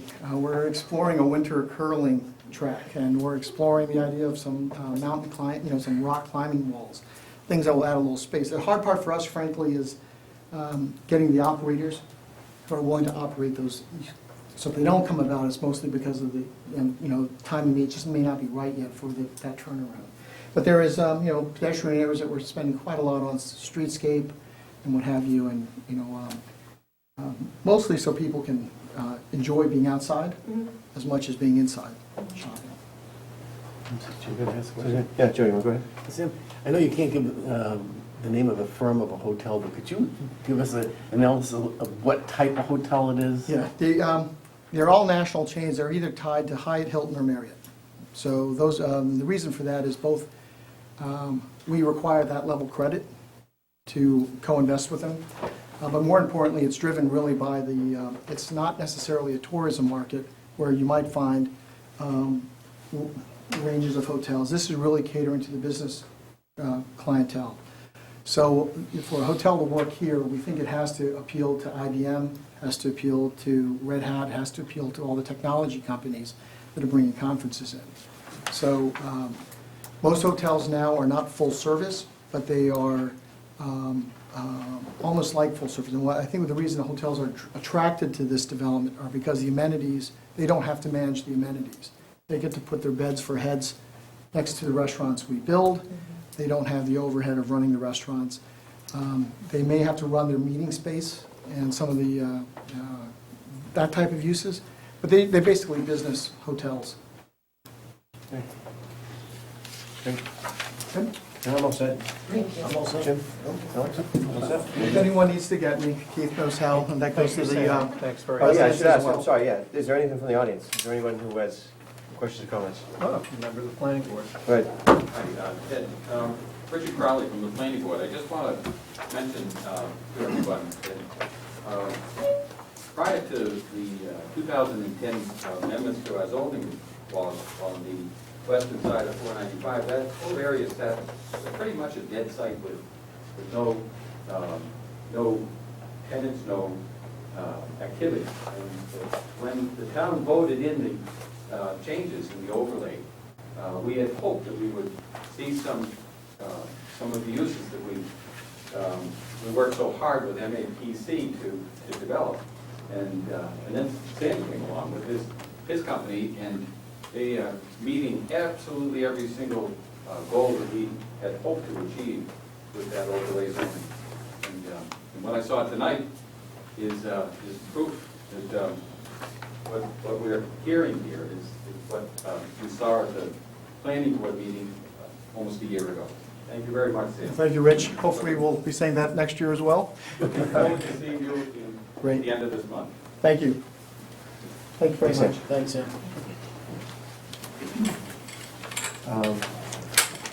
So Keith, was there anything else on the change orders, or did you cover everything? No, we're not ready with those now, Yeah. so as soon as we are, we will. MOA and everything? I'll let you, you need these back? You can look at them, if you could just grab them for me, because there are only a set of drafts. Okay.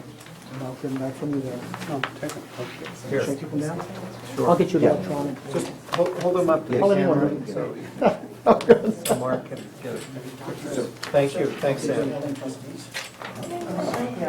So Keith, when will they be coming back with this Sometime, change orders? sounded like in the next week, at which point I think we may want to think about getting together on the planning board's meeting on May 30th, or we'll float some other dates. Maybe we could get a 15-minute meeting Piggyback on the together orders and to be able to, but we don't want to have you take a vote till we get the change order numbers in and if council review the document. We were working right up till the last minute today, but Yeah, it just wasn't just right. didn't work out. Yeah. Okay. With that, we'll go to the library trustees. I should probably recuse myself because I voted on this on the 9th of May. I made a recommendation to the library trustee about this, so. I don't think there's a conflict. It's not a your personal, option if you want it's not to. a personal conflict. It's your, You're not It's making just- any money on that. it's your, yeah, it's your. I don't know how the library works. If you're doing it, I get extra books you out. get free books. No. Safe and sorry. Okay. Well, you know what, I'm going to step. It's not going to affect the outcome. So. Okay, yeah, that's fine. This is where I go when I go away. No, go, it's not there. It's in the crowd. Yeah. Now, Yeah. Good evening. Hi. How are you? I'm well, thank do you. you all know Kip, our new library director? Yeah, well, we met at the welcoming. Hi there. Hi, Kip, Jim Carr. Congratulations, nice to meet you. Thank you. Good to see you again. Thanks for coming down. Yeah. Joe Knox. Hi, Joe. Alex and Freddie. Hi there. And I know you. Welcome. Thank you. So we're here tonight because we have a position senior librarian who, due to her retirement status, needs to reduce her hours. And so she's going from 20 hours to a 14-hour-a-week position. That leaves 6 hours of staff time or thereabouts that's unfilled. And so we are recommending that we use the funds, the savings from her reduction in hours, to bump up another staff person that we would advertise internally and interview and hire for, to make them a 20-hour-a-week benefited position. So basically, we're taking somebody who's probably around 13 hours a week, which is what most of our library technicians are, and offering those hours to them. And then there's no, basically there's no, it's a wash. We're going from a benefited position to a benefited position and using the hourly savings for the new person. No question. What's that? Yeah, yeah. Sure. Probably confusing. No, Okay. we do these all the time. Kip and I did work together on this request. Basically, they operate with a full-time equivalency schedule of about 8 people. This would not change that. The vision is to hire or promote from within for the additional hours, so we wouldn't be adding staff, we'd just be shuffling around within the existing internal structure. And again, this is done primarily because Linda does need to reduce her hours in order to meet the state requirements. So there's no budgetary impact. The benefits were budgeted previously, so that it wouldn't be a change or an additional amount that needs to be budgeted. So no change in the fringe or the Nope. health or anything? Okay. Any questions? Okay, go ahead. Move that the Board of Selectmen vote to grant the library trustees request under the staffing vacancy review policy to reduce the hours per week of a grade 9 senior librarian from 20 benefit eligible to 14 non-benefit eligible, and to fill a 20-hour per week benefit eligible grade 6 senior library technician position by promoting an existing 12 or 13-hour per week employee through posting. Second. It's been moved and seconded for the staffing vacancy review for the senior library technician. All those in favor signify by saying aye. Aye. Thank you. It's not easy, right? Sure is. Especially when it doesn't cost any money. It's all the pre-clearance. All good. Yeah. Okay. When you get past bond, you're all set. Jim. She's our gatekeeper. Thank you.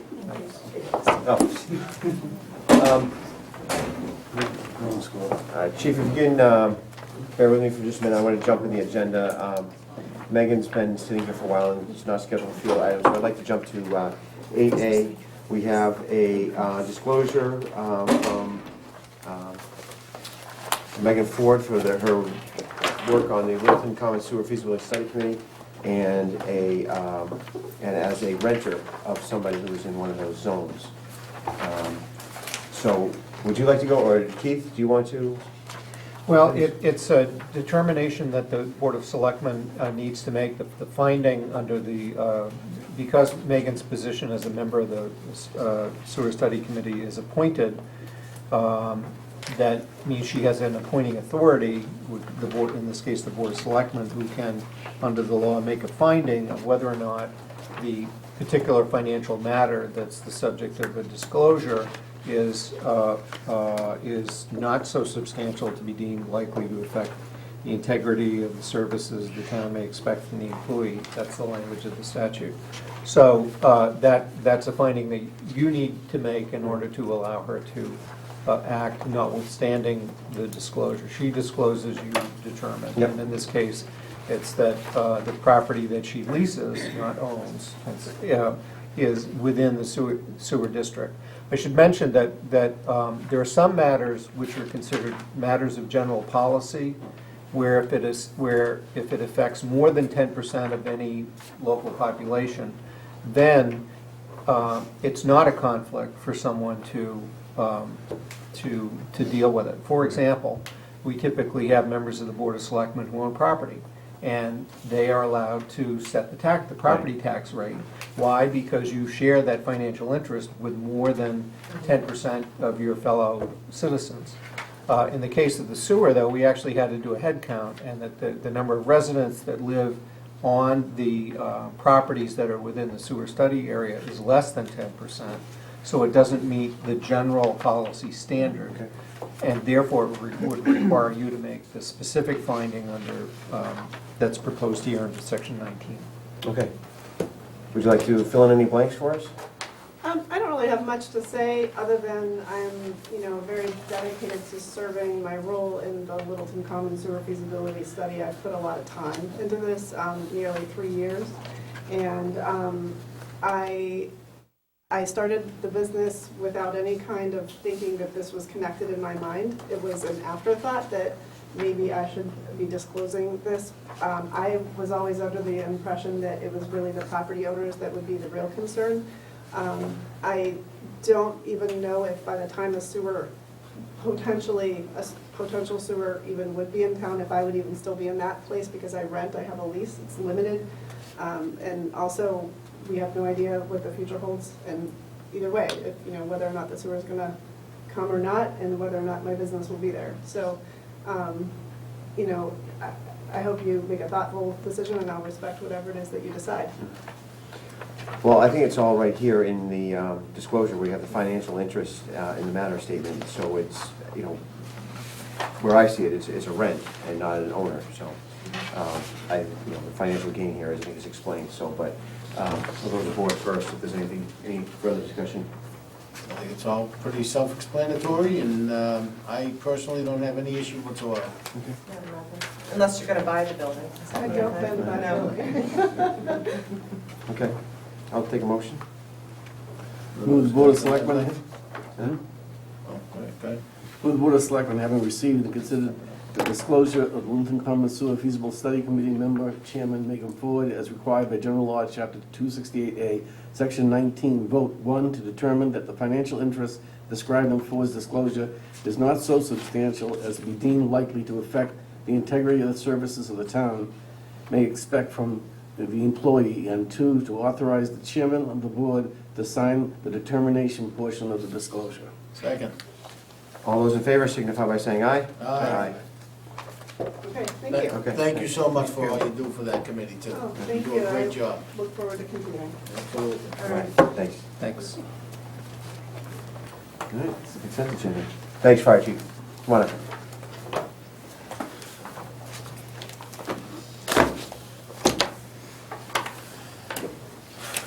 Appreciate your patience. No problem. How you doing? Which, We'll Start with the ambulance first.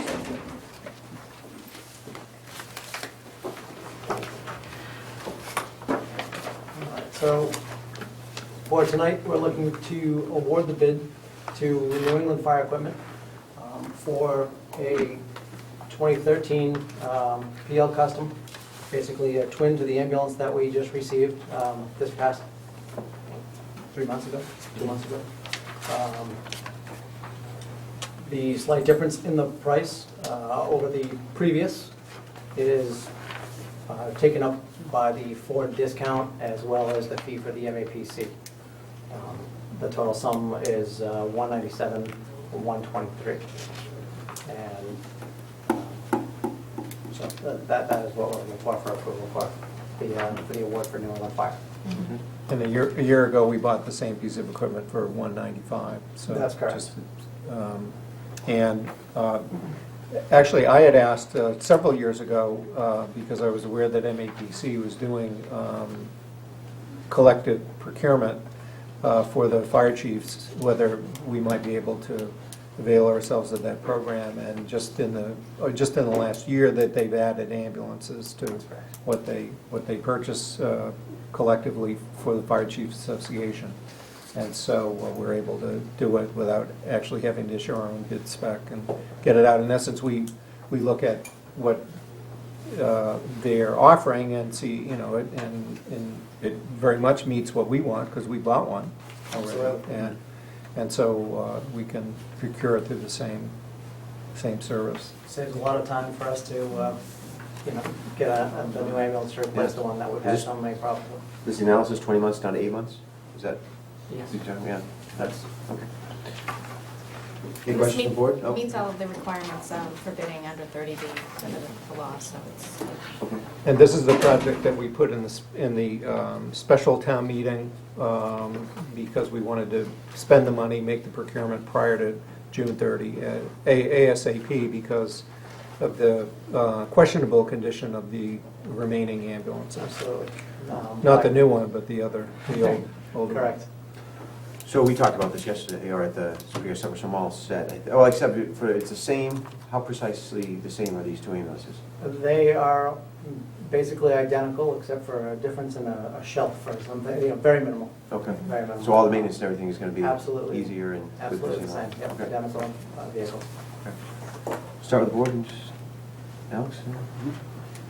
Joe? No, not any questions. How's the one running? Not the 2006 one, the one you got last year, how's that one running? Great. Okay. Good enough to buy another one?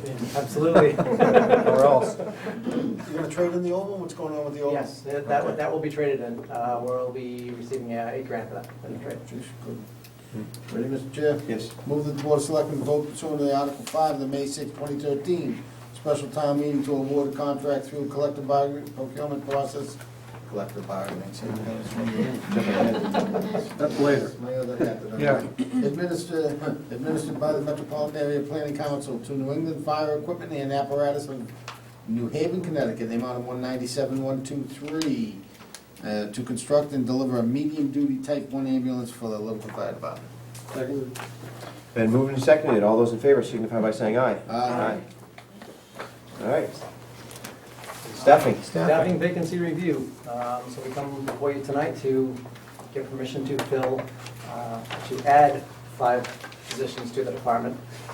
These positions will allow us 24-hour coverage, 7 days a week, 365 days a year. This is basic service. We'll basically cover the ambulance. Currently, we are covering the ambulance with on-call staff from 6 p.m. to 6 a.m., where we have run into various issues with the lack of staff being able to fill these positions. Typically, the ambulance is staffed with 3 members per night. We have a few nights of the week that are filled on a regular basis. However, there are 3 to 4 nights a week that we struggle to even get one person assigned for the ambulance, where the fire officer on call would default to that position, resulting in some... He's given the speech he didn't get to give at town meeting floor because no one had any questions. And you know what? 34 million, 60 seconds. Done. Yeah. Amazing. Yeah, but really, we had done a lot of lead up. I mean, Oh, I this is know. hardly the first time we had the pitch. And there's a lot of information that was getting out there and no one had any problems with it, so. No, Good. But we have the procedural step of. Yeah, this is the second step. You're authorized, even though the money is there, you have to authorize us to fill it. I can't tell you how many people have come up to me and said, we don't have people 24 hours a day? We fielded a lot of phone It's calls over the amazing. last several weeks. It's amazing. So Amazing. this will give us that ability to cover it with 2 members per shift. Yeah. That's a great spot. Question. The hiring process or your screening process is done now, right? That is correct. We just recently ran a process where we filled one of the vacancies from one of our members that went to another community. And out of that, there is still a remaining pool of candidates. They will receive an additional interview and, depending on how they fall, potentially be eligible for these positions. How big is that pool? 7 right now.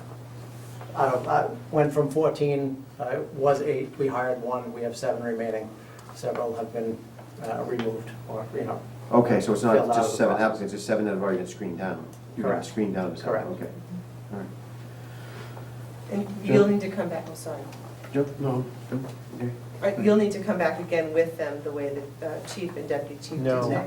No, actually, under the we've adopted, he's the appointing authority for the I see. fire department, only because the strong chief statutes differ between police and fire. The strong chief for the police, we've accepted both the strong chief statutes, so-called. The fire department statute makes the fire chief the appointing authority, though.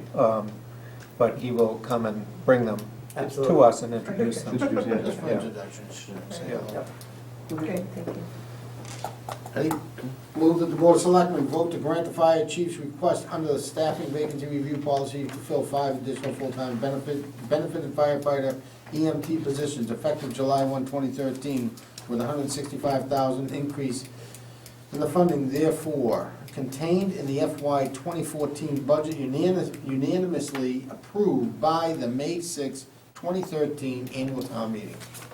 Second. And moved and seconded. All those in favor signify by saying aye. Aye. Sounds good. Go forth. Thank you. Thank you. Or don't go far, I'm actually. not We can going talk far. with you later. Thank you. Thanks. All right. Thanks. Steve? Ann can come up too. The auction? No, just on the auction. The tax title, we'll have Ann later for the...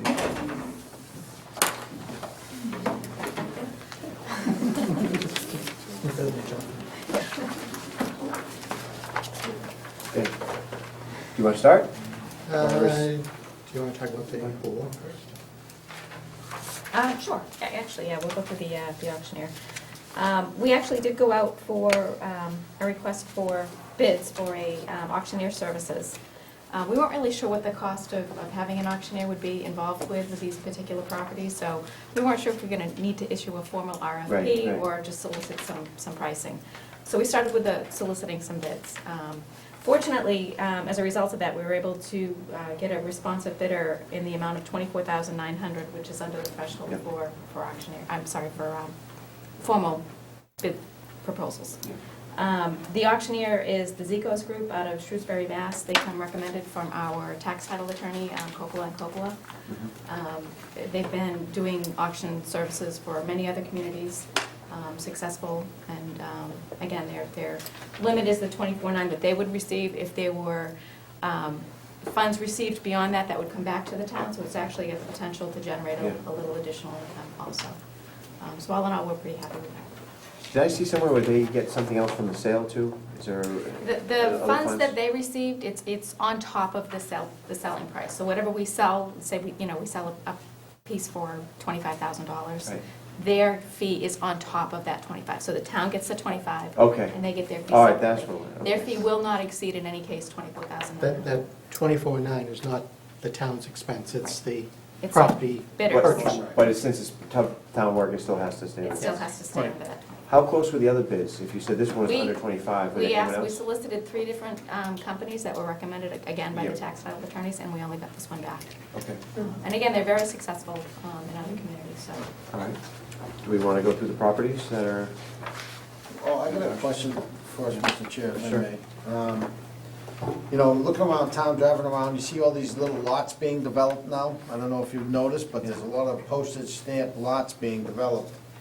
My question is there, and I know we've spoke about this previously, especially with the planning board and subdivisions, can we make it so that these are affordable housing and counted towards our housing stock during the auction process through deed restrictions? I believe that we can, if we specify that, if we determine that up front. I think that. And I say that because we're developing there's a lot of houses being built right now, and nothing is going towards our 40B housing stock. And if we're gonna go into selling buildable lots, you know, if we have the ability to say, let's make these lots affordable so we can count them towards our stock, I think it's a no-brainer to keep that 10%. If we go below that 10%, hello, 40Bs. So, If the desire was to make town-owned properties available for affordable housing purposes, the more effective way would not be to auction them. It would be to put them out as a request for a proposal specifically for that purpose.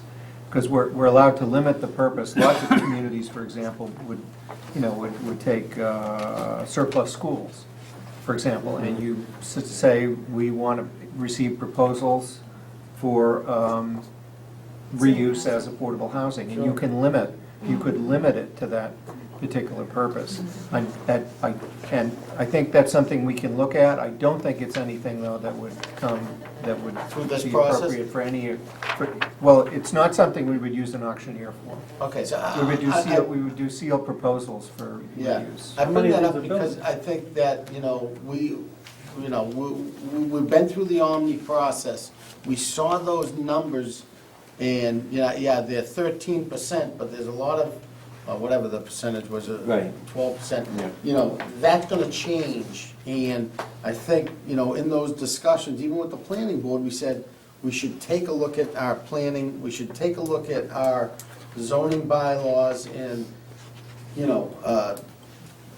be cognizant of affordable housing in town and the 40B process. So here we sit and we can sell 10 lots, it's an additional 10 houses coming on the housing stock with nothing being affordable. The point I want to make, and it deals with Reed Meadows, and that development up there. That gentleman tried for 5 years to get some of those houses to fit into the affordable. They were built and they were vacant.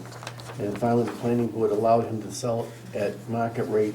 And the next floor he builds, he's going to give a certain amount of money toward toward housing. So I'm not sure we want to, maybe we have to carefully examine. Yeah. If it was because of the formula that didn't work. Right. People would want to try to get it, plus it was a 55 and older too. Right, that was the biggest. That's probably the killer, because Right. if you'd have someone who had a certain amount of money, $30,000 saved up, and they wouldn't qualify under that program because the money was saved up. So if they had too much, they didn't qualify, they weren't qualified. I guess what I'd like to make the suggestion, maybe we can, as a board, kind of table this for a little while. You know, it's out there, we have the authorization to do this, but why not take a look at some affordable housing and get it on our stock prior to just selling these outright? And there's another 10 houses that count against us and not for us. How many are built? How many are buildable? 'Cause I'm How looking at- many are realistically buildable here? Before we, I mean, I agree with what you want to do, but I'm thinking more in, and I also agree with, maybe the idea is to hold on to this, but we need a plan. We've got to have a plan I agree. for affordable housing and how we want to do it, and if this fits, fine. But first off, we don't know how many are buildable until we don't have a plan. Can we walk through these lots with you, Sure, just to sure. shed some light on them? Yeah. I mean, if it doesn't mean a house, I'm okay. No, I know there's at least one of them that doesn't mean a house. Right. But the. Okay, so the first one is U10, do you have the maps in front of you? U10? So it's U10 104-2. That's Paula Beth Street. That probably will be a house. The person who owns 104-1 and 104-3 is the same entity. They used to own 104-2, but it was sold early on. They'd like to get it back and probably will build a house there. Are there homes at 104-1 and 104-3, or are those empty? No, they're all I see. empty lots. Okay. On U12, next map, Oak Road. Person has a permit to build a house on 124, which is to the right of that lot. There's not a house there just yet, so because of that, it didn't fit into the abutters program, but they just want to increase the lot size. So there's an existing permit for an existing house For that is a- all permitted through, House that will be built, yes. and along with the septic system and all that, all set? I believe so. Okay, I mean, if they're, that's okay. Lot 99 in Narcissus is just a vacant lot right now. How big? Is that 60 by 100? So 6,000 square feet? So it is buildable. So. But of course, I mean, the auctioneer will also get in touch, it's too big for the abutters program. The auctioneer will get in touch with the abutters, and they have the opportunity to bid for it. But, you know. But it's possible that a house could be put, yes. You have to fit a septic system in. 14 on University.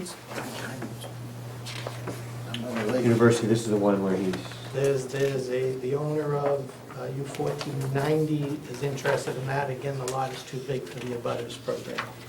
But is there an existing house there? Yeah, the 90 has an existing home. this Bill Martin has come in here a couple times. He wants to have, he doesn't have a setback for a garage, so he's buying it for a setback. And Is it big enough for a house? Yeah. You know, then he gets in a bidding war, that's the thing, you know what I mean?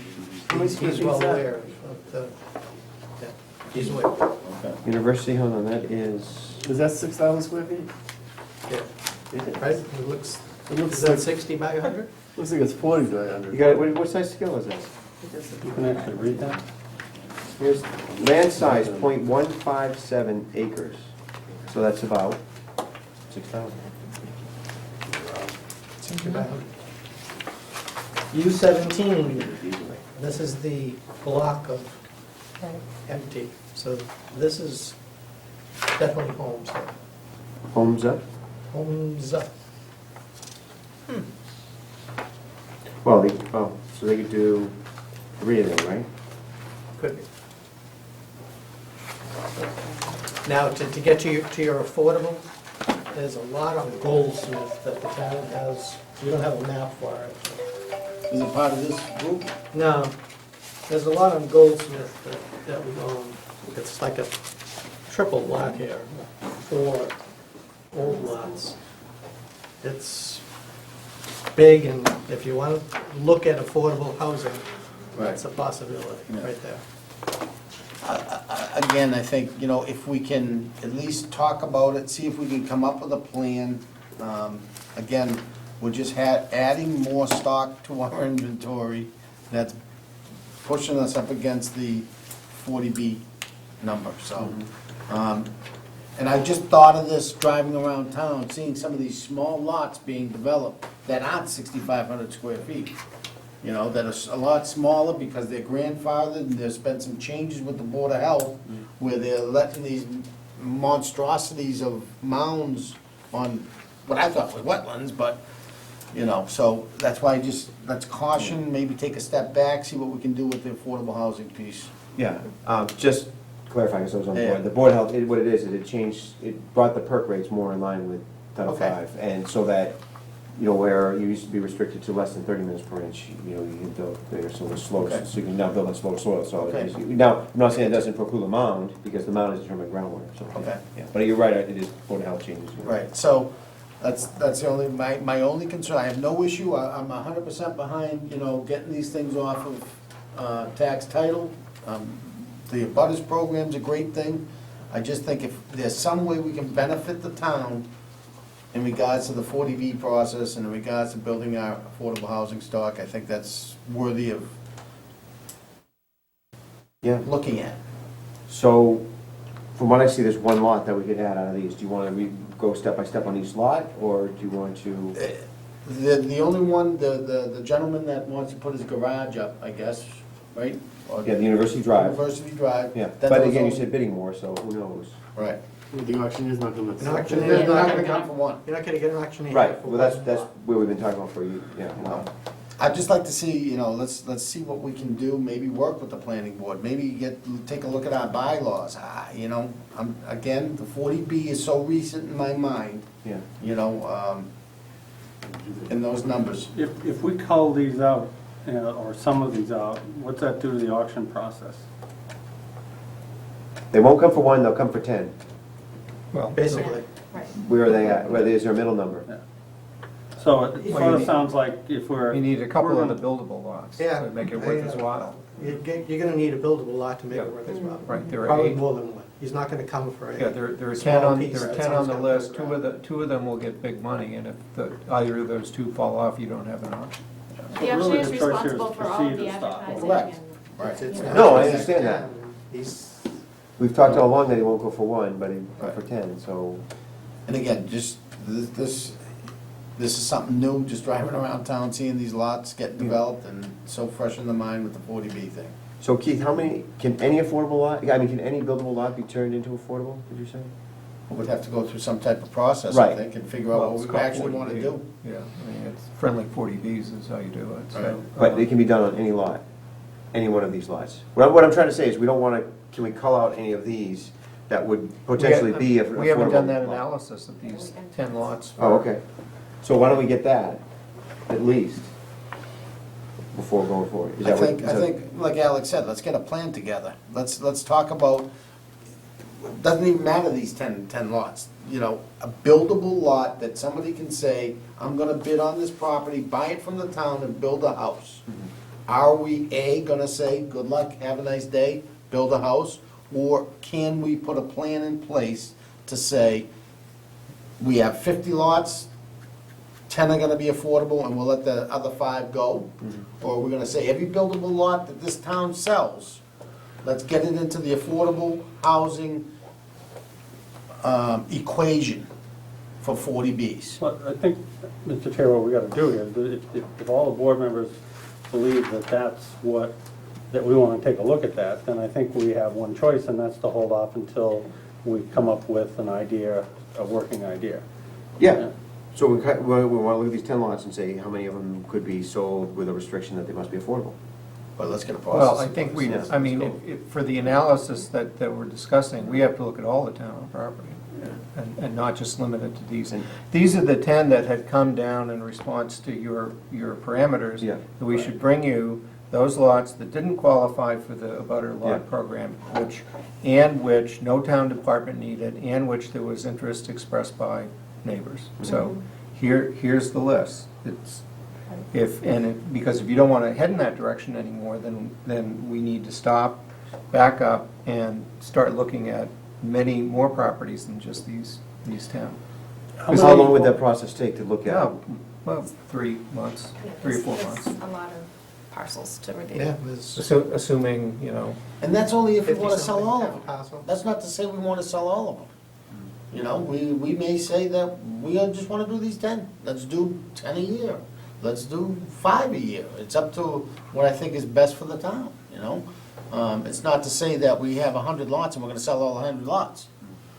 You know, but I think that if we are conscious about affordable housing and the stock that we have, we should take a look at it. That's my opinion. No. Out of this list, if we know that there's a neighbor that already has an existing house and is only going to use it for setbacks, can we change our requirements that we had before? Well, there is a process. You can go out to a regular bid process. You don't have to auctioneer it. There's no need Well, to go out to auctioneer. but I mean, from the standpoint of the abutter, the safer thing might be for you to go back to town meeting, amend the terms of the abutter lot program, and then add that. I mean, if the idea is that you have a lot that you know is, that you're gonna say you're gonna sell, and it's unbuildable, but it's larger than the 4,800 square feet that we currently have in the abutter lot program, you go back to town meeting, you amend the 4,800 to some higher number, and then add that parcel to the program. Or you just go out to bid it and sell it.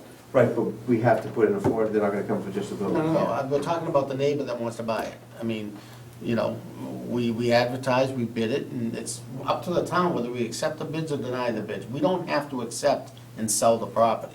Right. We can go through the process, it's a little extra work, but we can go through the process and bid it and see if that individual is the beneficiary of the bid process.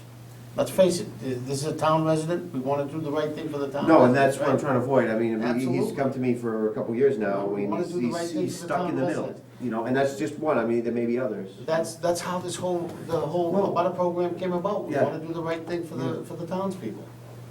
There was a question here. Do you have your hand up? Habitat for Humanity in Fitchburg has worked with other towns, this exact problem, 40Bs and infill housing. Perfect example. Okay. There you go. Yeah, great suggestion. Great suggestion. Yeah, great suggestion. Yeah. Great suggestion. It fits your needs. Yeah. You at least Yeah. call them up. You know, get them on the tax rolls and it counts towards our 40B. No, I But like in it. regards to that one, Ted, I Yeah. think, you know, we can task the finance team to go out to a regular bid process and, you know, bid that one lot. Okay. And we don't have to accept it. It's our right to say yes, it's our right to say no.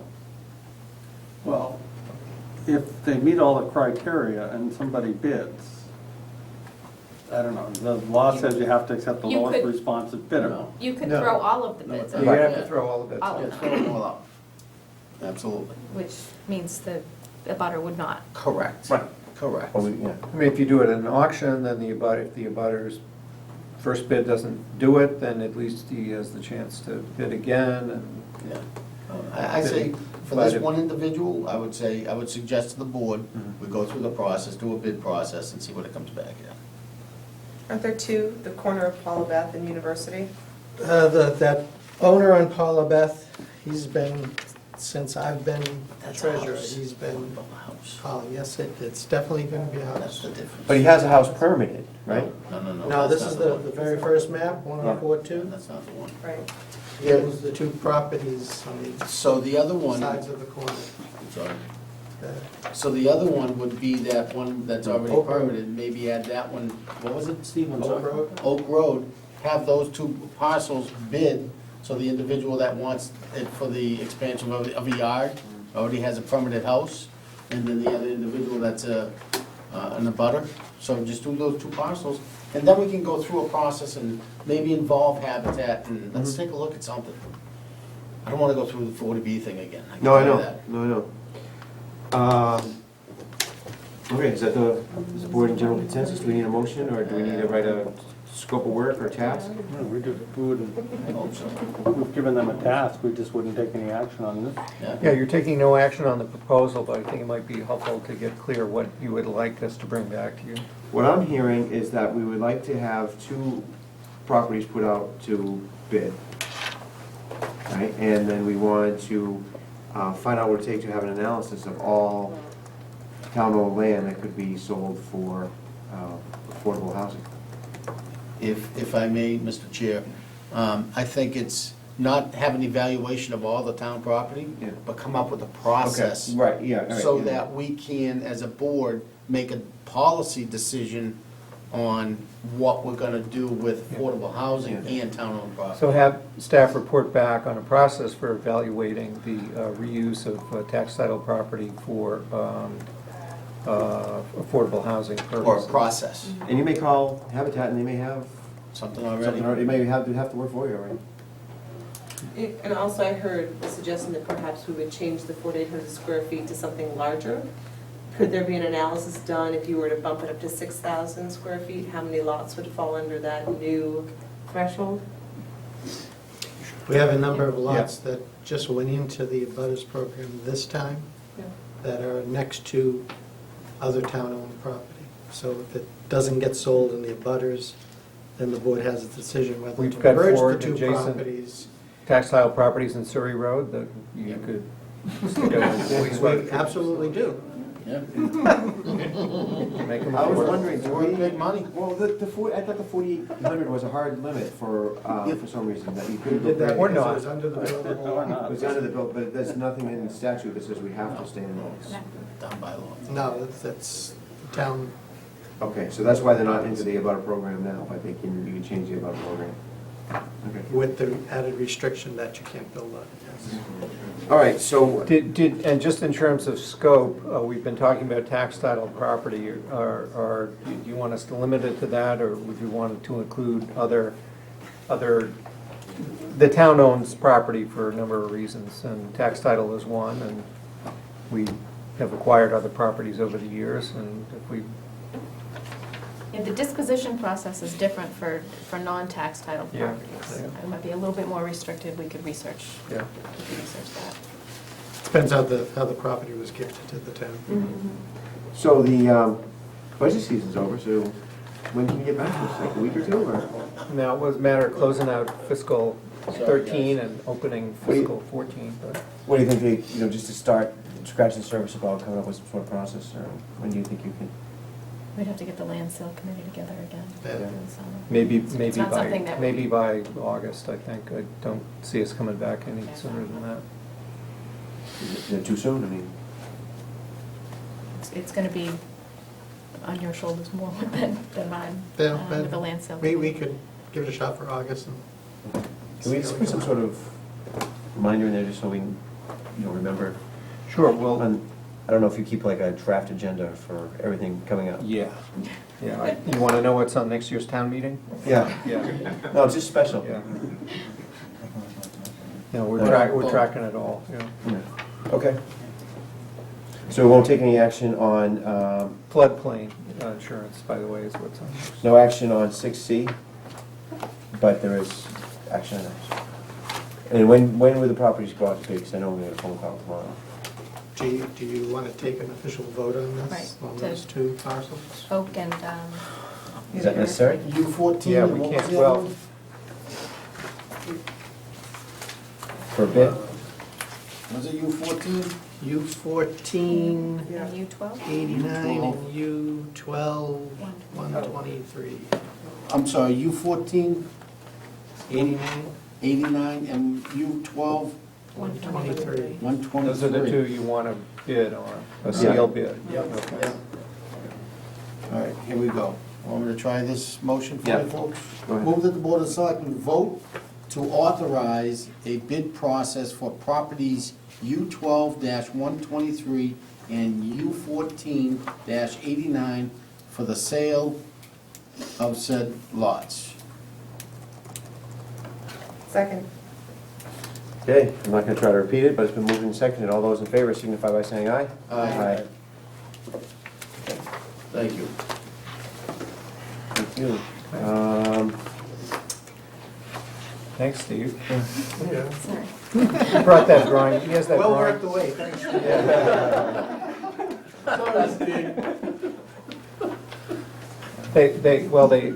The team asked me, now, you know, so procurement below 25,000, we can do it on the town administrator's authority, and I said, no, you can't.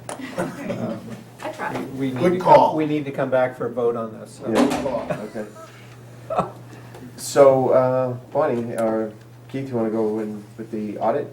Give us an update on the Yeah, audit? I'll just give, for starters, what you have in your packets tonight are, they're usually not this thick.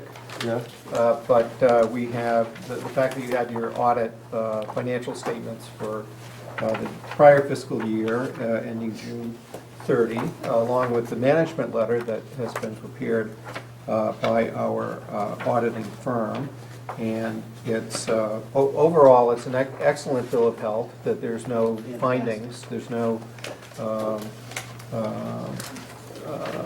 there's no significant findings in the audit document. There are a few recommendations, and then there are some observations that we can go through those. And the observations aren't so much for our attention as they are the fact that their DOR is coming to a current state of thinking about how it's looking at some issues, and while they're not issues of finding for us, there are things that we should be thinking about.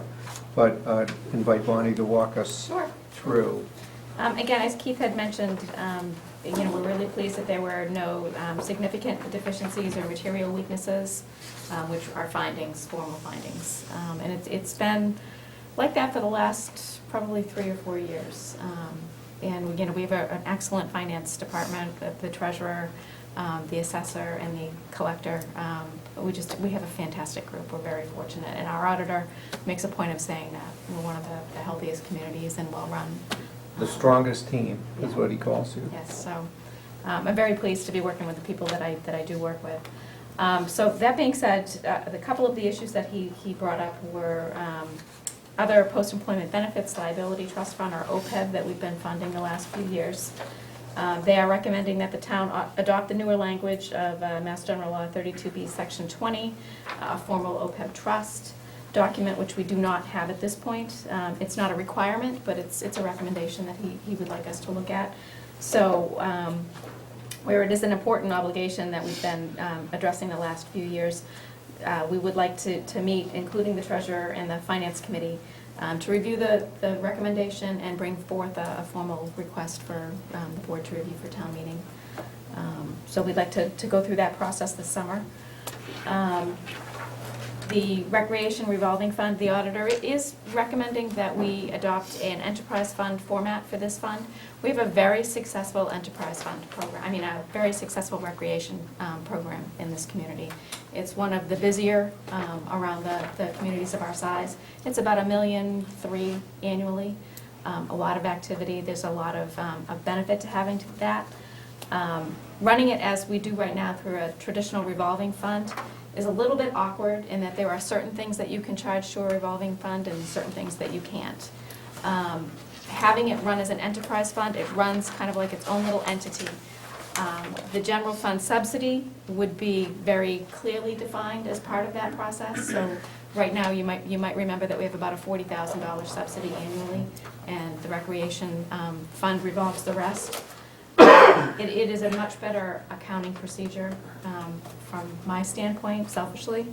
I think it would be a benefit to the recreation commissioners, so we'd like to work with them on crafting how that would be brought forward. We'd like to have it adopted ideally for the fall and then implemented the next fiscal year, so that we go forward with that. Ambulance accounts receivable. It appears that our abatement policy might be a little bit more lenient than in other communities. We went through the policy that Pro EMS, our billing company, has, in addition to the town's policy, which pretty much are very similar. What I'd like to do is see what other communities under the Pro EMS guideline have for billing abatement procedures, to see if we're in line with that, if we need to make any changes, and bring them forward to the board for review and adoption if necessary, if we need to make any changes. So he's just a little concerned that they might be a little bit different. Losing too much money. Not that we're losing money, it's just might be better collection process. So those are the recommendations. Some of the observations are under the health insurance for retirees, adopting some formal procedures to bill other municipalities for their portion of retiree benefits when we're allowed to. As a practical matter, we do that already. It's just not reduced to a written policy. So if somebody has retired from another community and served 20 years there and 5 years here, we do go to that community and bill them for their portion. It's just not reduced to writing. It is governed by the statute, so really you're just mimicking that statute in written policy. So we can bring that forward. Another one is on the snow and ice expenditures. Same thing, it's governed by Mass General Law. You can charge certain things to snow and ice and certain things you can't. Apparently DOR has noticed within a lot of other communities that maybe more operational type of expenses have been charged to snow and ice accounts. That should be budgeted under the highway department budget. We don't as a practice here. We do not bill regular wages to snow and ice accounts, for the highway employees. If it snows during the day, Right. they get paid out of the highway budget. Right. Those types of things. So it's, again, just reducing our current practice into written policy so that, it's very apparent for everybody to see. And other than that, that's really it. Okay. Did they, anyone else notice page 2 of the I did. letter? Town of Acton? Oops. At least we know where he is. So of course, that calls into question the rest of the document, how much that can be charged, right? I circled that. Video, And then on page 32, we've got our excise tax going from $14,000 to $91,000. Well, this is not you, this is auditor, it's not them. Not you, Yeah. Bonnie, no, the auditor. I'm wondering if that, the 9 and the 1 were transposed on that. On page 32? 32, yeah, it seems like a huge increase in excise tax. Right? Yeah. Did you get a Yeah, Lamborghini? What's that? Did you get a Lamborghini? No. No, me neither. It's my fleet of, No, this is in the fiscal year. In fiscal 2012, we collected 91,000, or the receivable for fiscal 12 excise was at 91,000. The receivable for fiscal 11, which was collected the previous Right. year. So it's just, This just shows for the 12 it's a months snapshot. ending June 30, 2012, how much should we collect in each for outstanding balances billed in various fiscal years? but it still is strange where it's going up. No, because we Well, collected it you'd the have previous to- year. Yeah, you'd have to see the number, how much should we collect in 2011 for the bills in So 2011? basically, we collected almost all of 2011. We have 14,000 outstanding. Oh, I'm sorry, this is receivable. Outstanding, yes. Oh, okay. So we already got that money. We're still working on getting the rest. Yes, right, thank you. Any other discussion? Any public comments? It's a pretty healthy document and a pretty big deal. Just one comment, being on the financial side of the house, gone through these audits and the pain of it, to have this type of report come out is outstanding. So, nice job.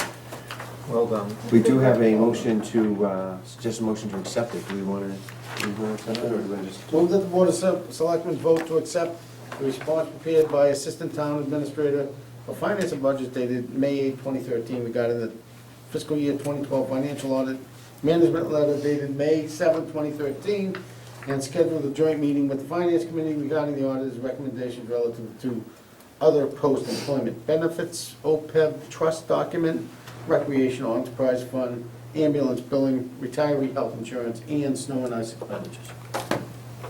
We're moving second. All those in favor signify by saying aye. Aye. So Keith, I guess once the dust settles, we want to set some sort of meeting?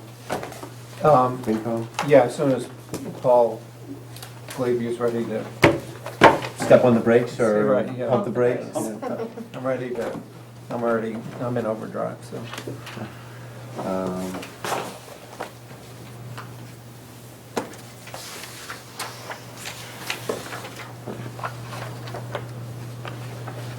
Okay. Next town item, meeting. yeah, it's just a recap on town meeting, and there's not an action item here because we don't have any particular motions for the board to make, but I did want to say that we will be updating you in the coming weeks on various procurements that we'll need to bring forward, a number of the capital projects that were approved. Some of them will be brought to you in the form of contracts to be issued. We will be following up the bylaws and other legal actions that were approved by sending the appropriate paperwork to the Department of Revenue or to the Attorney General's office. And and also another thing that we're doing is that now, since the question 1 passed on the annual town election ballot, we'll also be notifying DOR and adjusting the amount of the property tax surcharge for the Community Preservation Fund to include commercial properties as well, with the first $100,000 of value exempted. So we'll have future actions for you to take on this as we go. And we've got a lot of, I had sent out a thing earlier today, we're already planning for a special town meeting in the fall. There's a lot of punch list items that we're going to look at. The moderator wrote back asking if he could come meet with you at your next meeting on June 10th to talk about a proposed bylaw amendment to address that issue of the counting of votes at town meeting.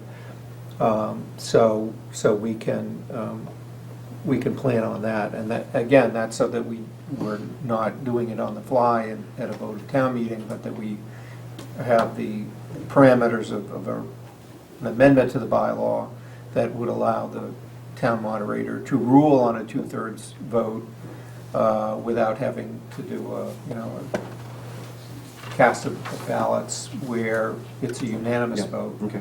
All right. So next would be goal setting. We got the moderator on the 10th. I don't know how much else we have, but I really want to make it a goal to get our goals set early and not have this drag on to the summer. So I would think we could go for June 10th, start with our goal setting exercise right away. Yeah, typically what we do with that is, and what I prepared is attached is a list of the goals for the year ending and sort of a summary update of how we've addressed various of those goals. What we ask in the goal setting exercise, we do it 2 steps. First is a preliminary exercise where board members essentially each come up with their list. We try to collate that before the meeting so we can line up, like subject matter, and then work through, general headings like economic development or town services, organizational, fiscal management, regulatory issues, and so on. And that the results of that preliminary exercise are then written down in the form of a public hearing notice, and then you hold a public hearing at a following meeting. So the key would be to be able to get your draft proposals individually of what goals you'd like to see. And with if we schedule a June 10th date, that gives you about a month, or a little less than a month to get those forward and so that we can be prepared for the exercise. But I'd agree that the sooner we start, the sooner we can give the marching orders to the departments about what the goals are for the coming year. We weren't bad last year. You did better last year than Great. you were. I'm just saying, let's continue that. You're ahead of the previous year. Previous year, Last year, September. the year before last. we eroded Last that. 2 years. What? Last year, did you hand any in? Did I who? Did you hand any in? Did you give Of any course I goals? didn't. I mean, did. It's a joke. Huh. Wise guys. Yeah. So, I think if we So you wanna want to pick shoot the for the 10th? 10th, I don't think we have that much else on the 10th. Tell me. It'll fill up. It will fill up, That's why but, but we make this a priority, you know. yeah. Okay. We can, yeah, if we have it on the 10th, I can be pushing other non-time sensitive things to the 24th of June. And So you want to schedule the public hearing too, or you want to just do the preliminary? Yeah, we can always can we always why don't we do, change? yeah, Change the we program. actually ended up changing the date of the public Yeah. hearing after we voted it. So maybe we can just not press our luck by doing anything other than, say, June 10th is the exercise. And then on June 10th, assuming you do it, then you can vote to set the hearing date. Okay.